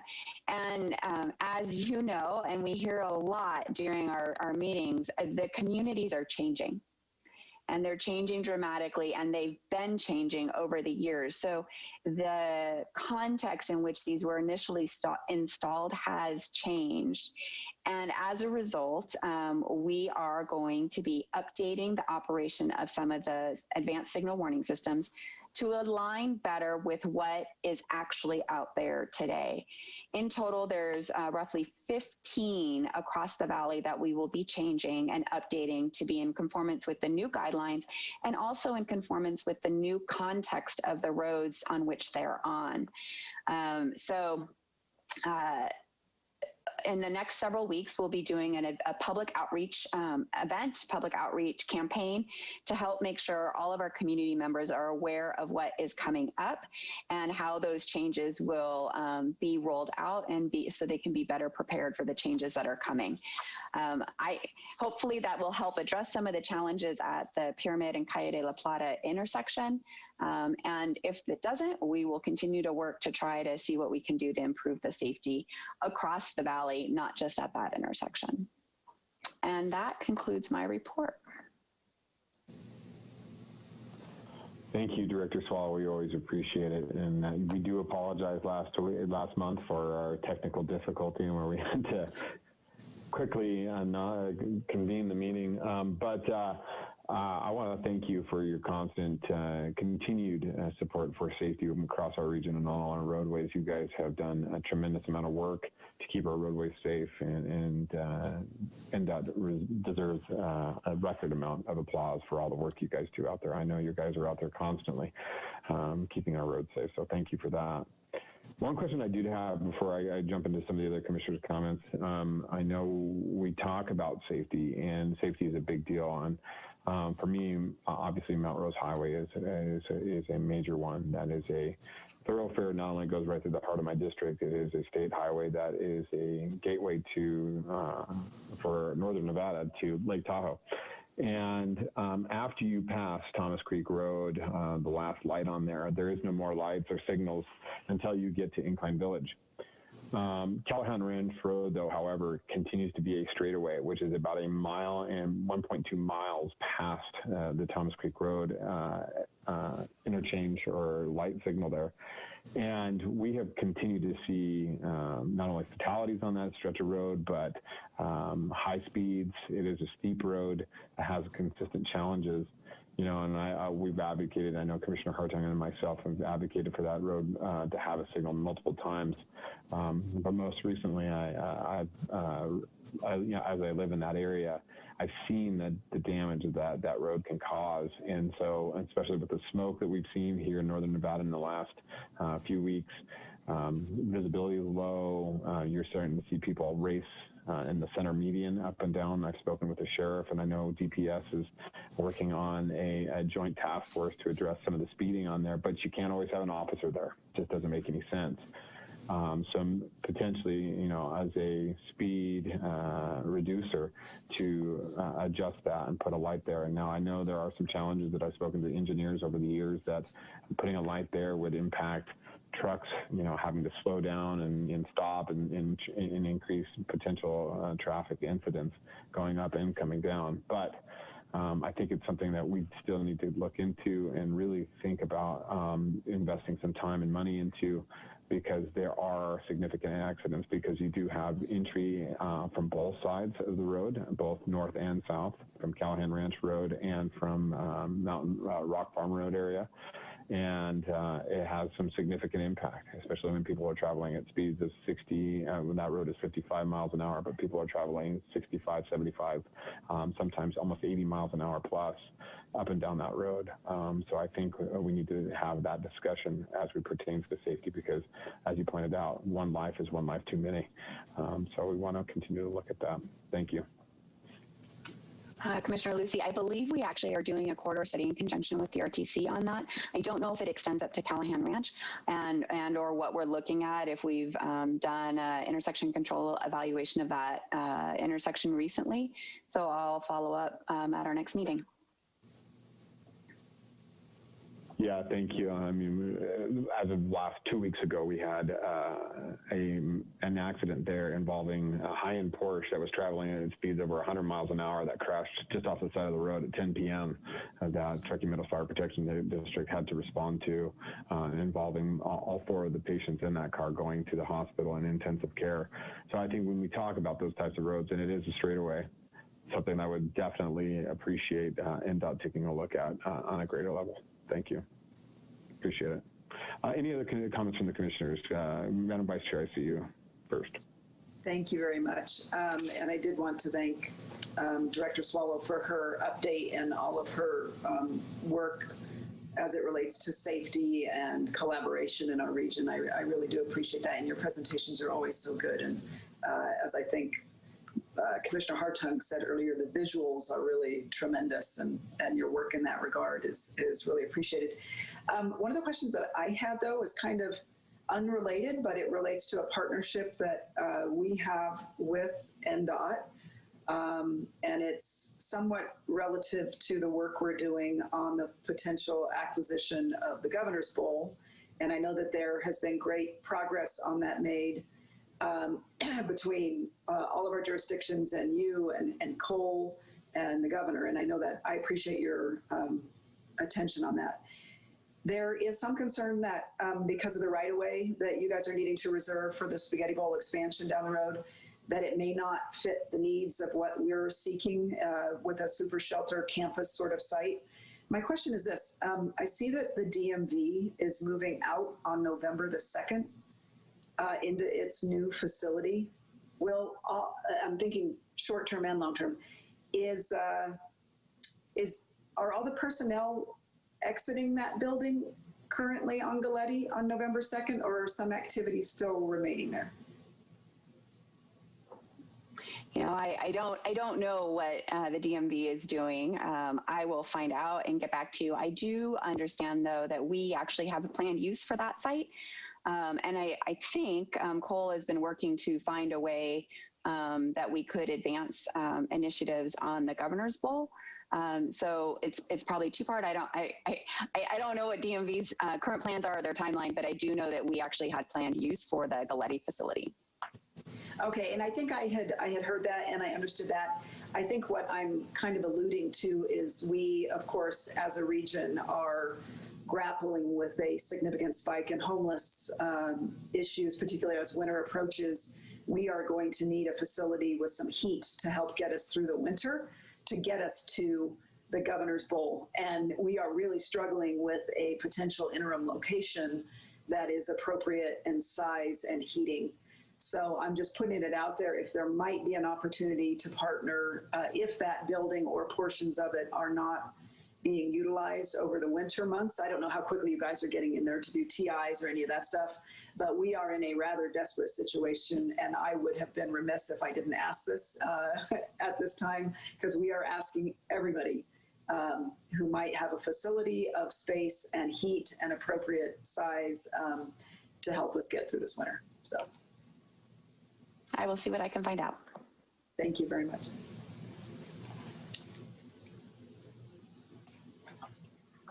That's all I had. Thank you. Thank you, Madam Vice Chair. Commissioner Hartung. Thank you, Mr. Chairman. And I'm glad you brought that up, Councilwoman Jordan. That's Ms. Swallow. Homeless. It's a very, very difficult scenario for us to solve. It's not easy for us to just put them anywhere. And I think if we were to try to work collaboratively, we can put NDOT anywhere. Nobody, you know, I mean, in terms of industrial and commercial usage, we can put you guys. There's a lot more options, and so I would be very thankful to at least have that discussion and bring it to the table. With respect to the ASWS issues, on Pyramid Highway, I guess what I would ask at Calle de la Plata and Pyramid, what's the expectation for drivers when they see those flashing lights? Are they not to follow the speed limit any longer?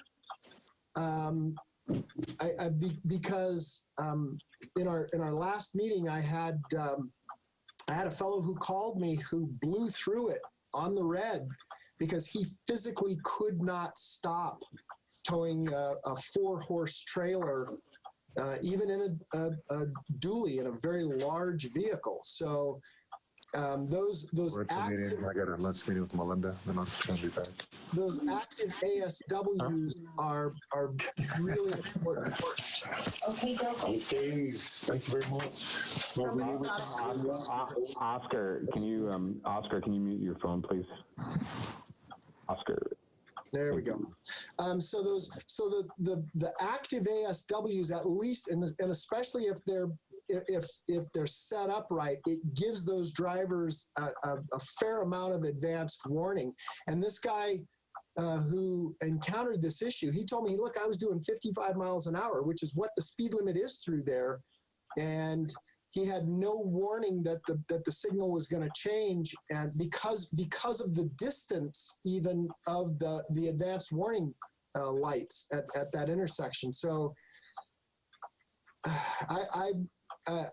we've become very used to the active ASWs, ASWS, and if there's a possibility to especially at that Calle de la Plata intersection, that would really be I'm telling you, that's the best solution, ma'am. It is. I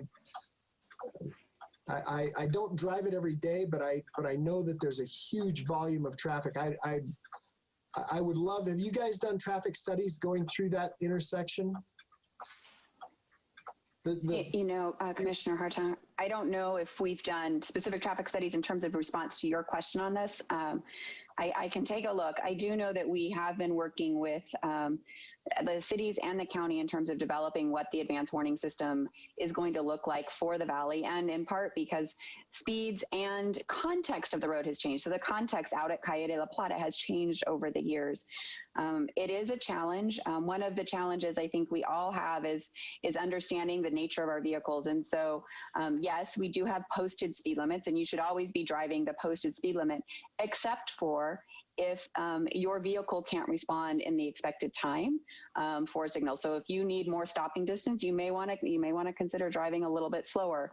That's something that we should be considering when we're driving on our more rural roads as well, where we might have wildlife. We know that if there's a chance for wildlife crossing, it's good to be prepared to stop more quickly. And so sometimes we bring our speeds down. So we will take a look at the Calle de la Plata. We'll definitely be working on the public outreach campaign as we make these changes, because they are different. And so we want the public to understand this is why it is at that area, why there is one, why there isn't one. If there is some sort of advance warning, what type it is and why that is there. Some of what plays into this is has the context changed? So an example is there are actually several on not just on Pyramid, but down on Mount Rose Highway. And so as you're coming down, when you first hit that, after being in a mountainous area, and when you first hit that signal, we want to make sure that if there's not sufficient sight visibility, that we give folks a warning for the sight visibility. Or if they're traveling at a speed where they need extra time to from seeing it to stop, that they have that extra time, which is, as you've brought up, Commissioner Hartung, perhaps one of the concerns at Calle de la Plata. So we will look at it. Like I said, we're going to do a public outreach campaign. None of these changes are being made lightly. They're all being made based off of the data that we have. So hopefully the public outreach campaign will help everybody understand better what to expect when you're approaching a signal. So to the end of your comment about an appropriate speed in a larger vehicle or a heavily laden vehicle, when we did the acceleration coming off of the Shaw Neva Road, which we were having a conversation, we always called it the Hall Road. That's what it was, and years ago there was no stop sign there. It was just a yield, and there was not enough traffic on the Pyramid Highway to really matter. They would just come out onto the Pyramid Highway and get themselves up to speed. it would be tremendous if we were there, that acceleration lane or decel lane that goes to West Calle de la Plata that's heading south on Pyramid.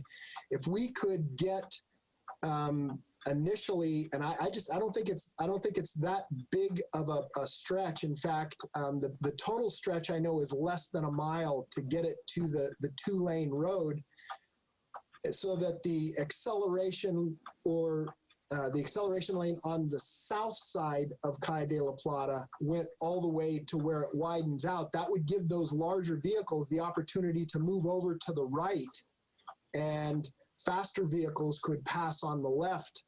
And it would make that section of roadway much, much, much safer, because there would be the expectation that those larger laden vehicles, which are coming off that haul road and people hauling horse trailers and et cetera, would be in that right lane and not over in that number 1 left lane, because there would be 2 lanes. And you and I can have a conversation about it, and we can look at it on a map, and I'd be happy to, I don't know whether you're in Reno or Las Vegas now. It doesn't matter. But next time you're in Reno, I mean, maybe perhaps you and Director Thomas and myself and maybe some others we can take a ride out, and we can just kind of look at behavior so that you can kind of get a feel, because I'm the front line of defense. I'm the guy who gets the calls way before you guys do. They don't think that about NDOT. They think about their county commissioner. And so I'll stand down because it's top of the hour and we're striking again. Yeah, your clocks are telling you you hit the 3-minute limit, bud. So we'll cut Hartung off for the remainder of the meeting. He's hit his hour limit of speaking today. So anybody else would like the floor today? Just kidding, Vaughn. I love you. You know that. Commissioner Bybee, do you have anything that you would for Director Swallow? Okay. Director Swallow, we always appreciate you coming and participating in our meetings. Thank you for being with us this morning. With that, we will close the NDOT report and move on to item 7. And it is with great honor and pleasure to invite Adam Spear back to us as our massive main legal counsel. With that, Mr. Spear. Thank you, Mr. Chairman. I don't have any legal items today, but I just want to express that I am very excited to be stepping into this new role at RTC, and I look forward to working with each of you on the board. So with that, thank you. And as if you don't know, we're all in the same room together. It's just FYI, just sitting at different tables, socially distanced. All right, everybody. Well, thank you, Mr. Spear. We welcome you as the head legal counsel. We're looking for that. And to Dale Ferguson, who's been our legal counsel for years. Dale, I think I would be remiss if not to say thank you for your continued service. Dale is not going away. Dale will continue to serve with us on many different aspects, just is transitioning to a different role. And with that, we welcome Adam to that new role as our lead counsel. With that, we will close item 7, move on to item 9 or 8. This is our final public comment. Madam Clerk, do we have any public comment that has been submitted since the start of the meeting? We do not. Seeing none, then we will close public comment and bring it back to the board. We are on to item 9. This is member items. I will start. We will go, since Ms. Bybee hasn't had much to say today, and these two have had lots, we will start with you, Ms. Matt. Thank you, Mr. Chair. I haven't sat in on a meeting in a while. I've been second alternate for the city of Sparks. So I enjoyed coming in on your meeting and how much business you guys are taking care of in the region. I just wanted to mention that I'm in my second year on an advocacy committee for National League of Cities, and I serve on the Transportation Infrastructure Advocacy Committee for NLC, and I'm also vice chair of the Aviation Subcommittee. And so any items or things of priority that you all might think that I need to keep in touch with, keep me in mind. We have a great, our transportation and infrastructure subcommittee is one of the strongest with NLC. We've got Brittany Kohler is a great liaison and keeps us on top of things. We have been pounding our legislation, not ours, but Congress on the FAST Act, because that's so critical, and looking at a wide array of transportation, from drones to technology to rail committee, a lot of different subcommittees within transportation. So anything that you all think that I might need to know or you want to pass on to me for the benefit of me passing on to National League of Cities, or I can do the same, I'd be glad to. So thank you. Thank you, Commissioner Bybee. We do appreciate you attending and participating. All right, Madam Vice Chair, I'll go to you next. Thank you very much. I'm going to talk really slow and for I have two items. One is to ask our executive director if he could bring back an item on a Bird Eye area traffic study, kind of similar to the one that we did in the South Meadows. I thought that was very beneficial for the overall kind of planning in that area, and it gave a comprehensive look rather than the piecemeal by project sort of traffic studies, which might be good in the moment, but then the next one comes in and you have to do it again, and the next one comes in. And the nice thing about Bird Eye is all of the property and all of the projects are in place. They maybe have not yet pulled or submitted for all their projects yet, but we know who the players are, we know the amount of property, we know the estimates on things, and I think it is ripe for a global traffic study, which could be used for all development considerations going forward, and which would be, and the neighbors, frankly, all the neighbors out there have been wanting this, and I have as well for quite some time.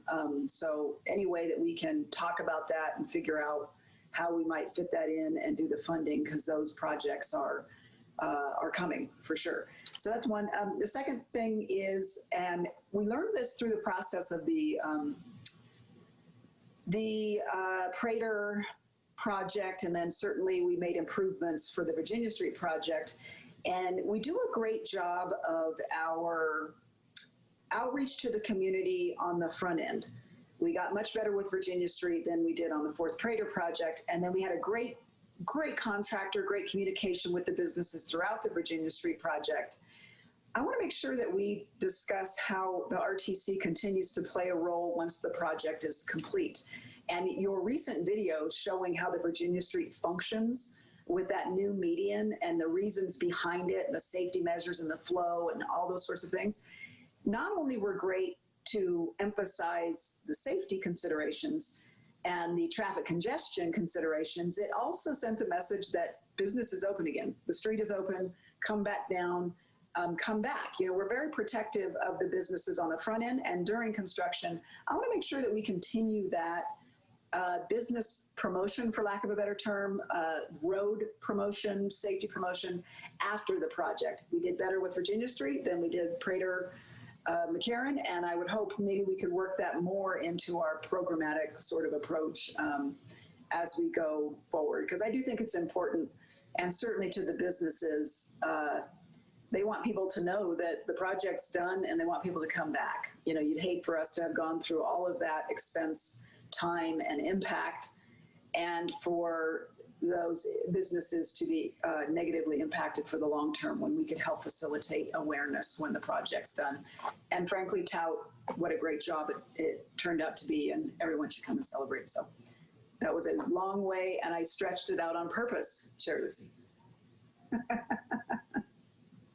That's all. Thank you. Thank you very much, Madam Vice Chair. All right, Commissioner Hartung. Thank you, Mr. Chairman. I'd like to keep on the forefront with Mr. Thomas and Ms. Swallow the need for a light at Egyptian and Sunset Springs. And Mr. Thomas, if there's a way that we can initially facilitate that, I still get calls. It's extremely dangerous. I was talking to a constituent the other day.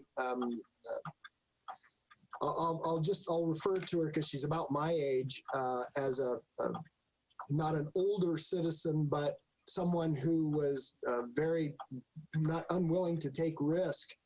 And you've got to, you know, she was going to get her grandkids across the street at from Sunset Springs to Egyptian at Alice Taylor, and you have to cross 5 lanes of traffic, and they're all rolling 55 to 65, some 75 miles an hour because they're flying off that 2-lane area. She said it was very much a white knuckle for her. So if we can really look at that sooner rather than later, because we do have a lot of development. It's active development going on there, and we're pushing more traffic because NDOT would not allow additional. And I understand this, and I don't blame NDOT for this at all. I think it was very wise. Additional access or additional easements on the west side of Calle de la Plata, Pyramid rather, between Calle de la Plata and Egyptian. And I'm glad you didn't. There's you know, limited access is the key, but we also need that signalized intersection. So if we could bring something back, Mr. Thomas, and again, those are some of the things that we could visit while we take a little trip out here. That'd be very helpful. And that's all I have. And again, Ms. Swallow, thank you. Mr. Thomas, thank you. Staff, congratulations on the $23 million award. Well done. I'm thankful. Thank you. Thank you, Commissioner Hartung. Commissioner Delgado. Thank you, Chairman. Councilwoman or Vice Chair Jordan covered a lot of my comments. I appreciate it. Thank you. All right, and with that, I want to thank everybody, and I think I do want to echo Commissioner Hartung's comments. I think staff has put on a ton of time. You know, Director Thomas, Assistant Director Cummings, all of the staff at the MPO to really go after these grants. It's very, you know, like I said, we are well revered back in Washington, D.C. amongst the Department of Transportation, and it just shows the caliber that we have here at Washington RTC. And we're very proud of you. And I think as you've seen today, every commissioner advocates strongly for transportation within our region and make sure that safety is our #1 priority, not only for those that are driving in their vehicles and on our roads, but also on our buses and to and from wherever they may live, however they get there. So with that, this is, you know, this is a passion for all of the commissioners that are on this board and all the directors and staff that sit here. For those who are watching out in the general public, this is important to us, and we want to make sure it's important for you because your lives are safe. We want to make sure your lives are safe. So we'll bring those items back at future meetings for more discussion. I want to thank everybody for being here today. And with that, everybody enjoy a safe weekend. Go out, recreate in the businesses that are in Midtown and throughout our area. Our bars are back open. We are going to be proud and take care of those people, but be safe. Thank you very much, everybody. We are adjourned. Cheers.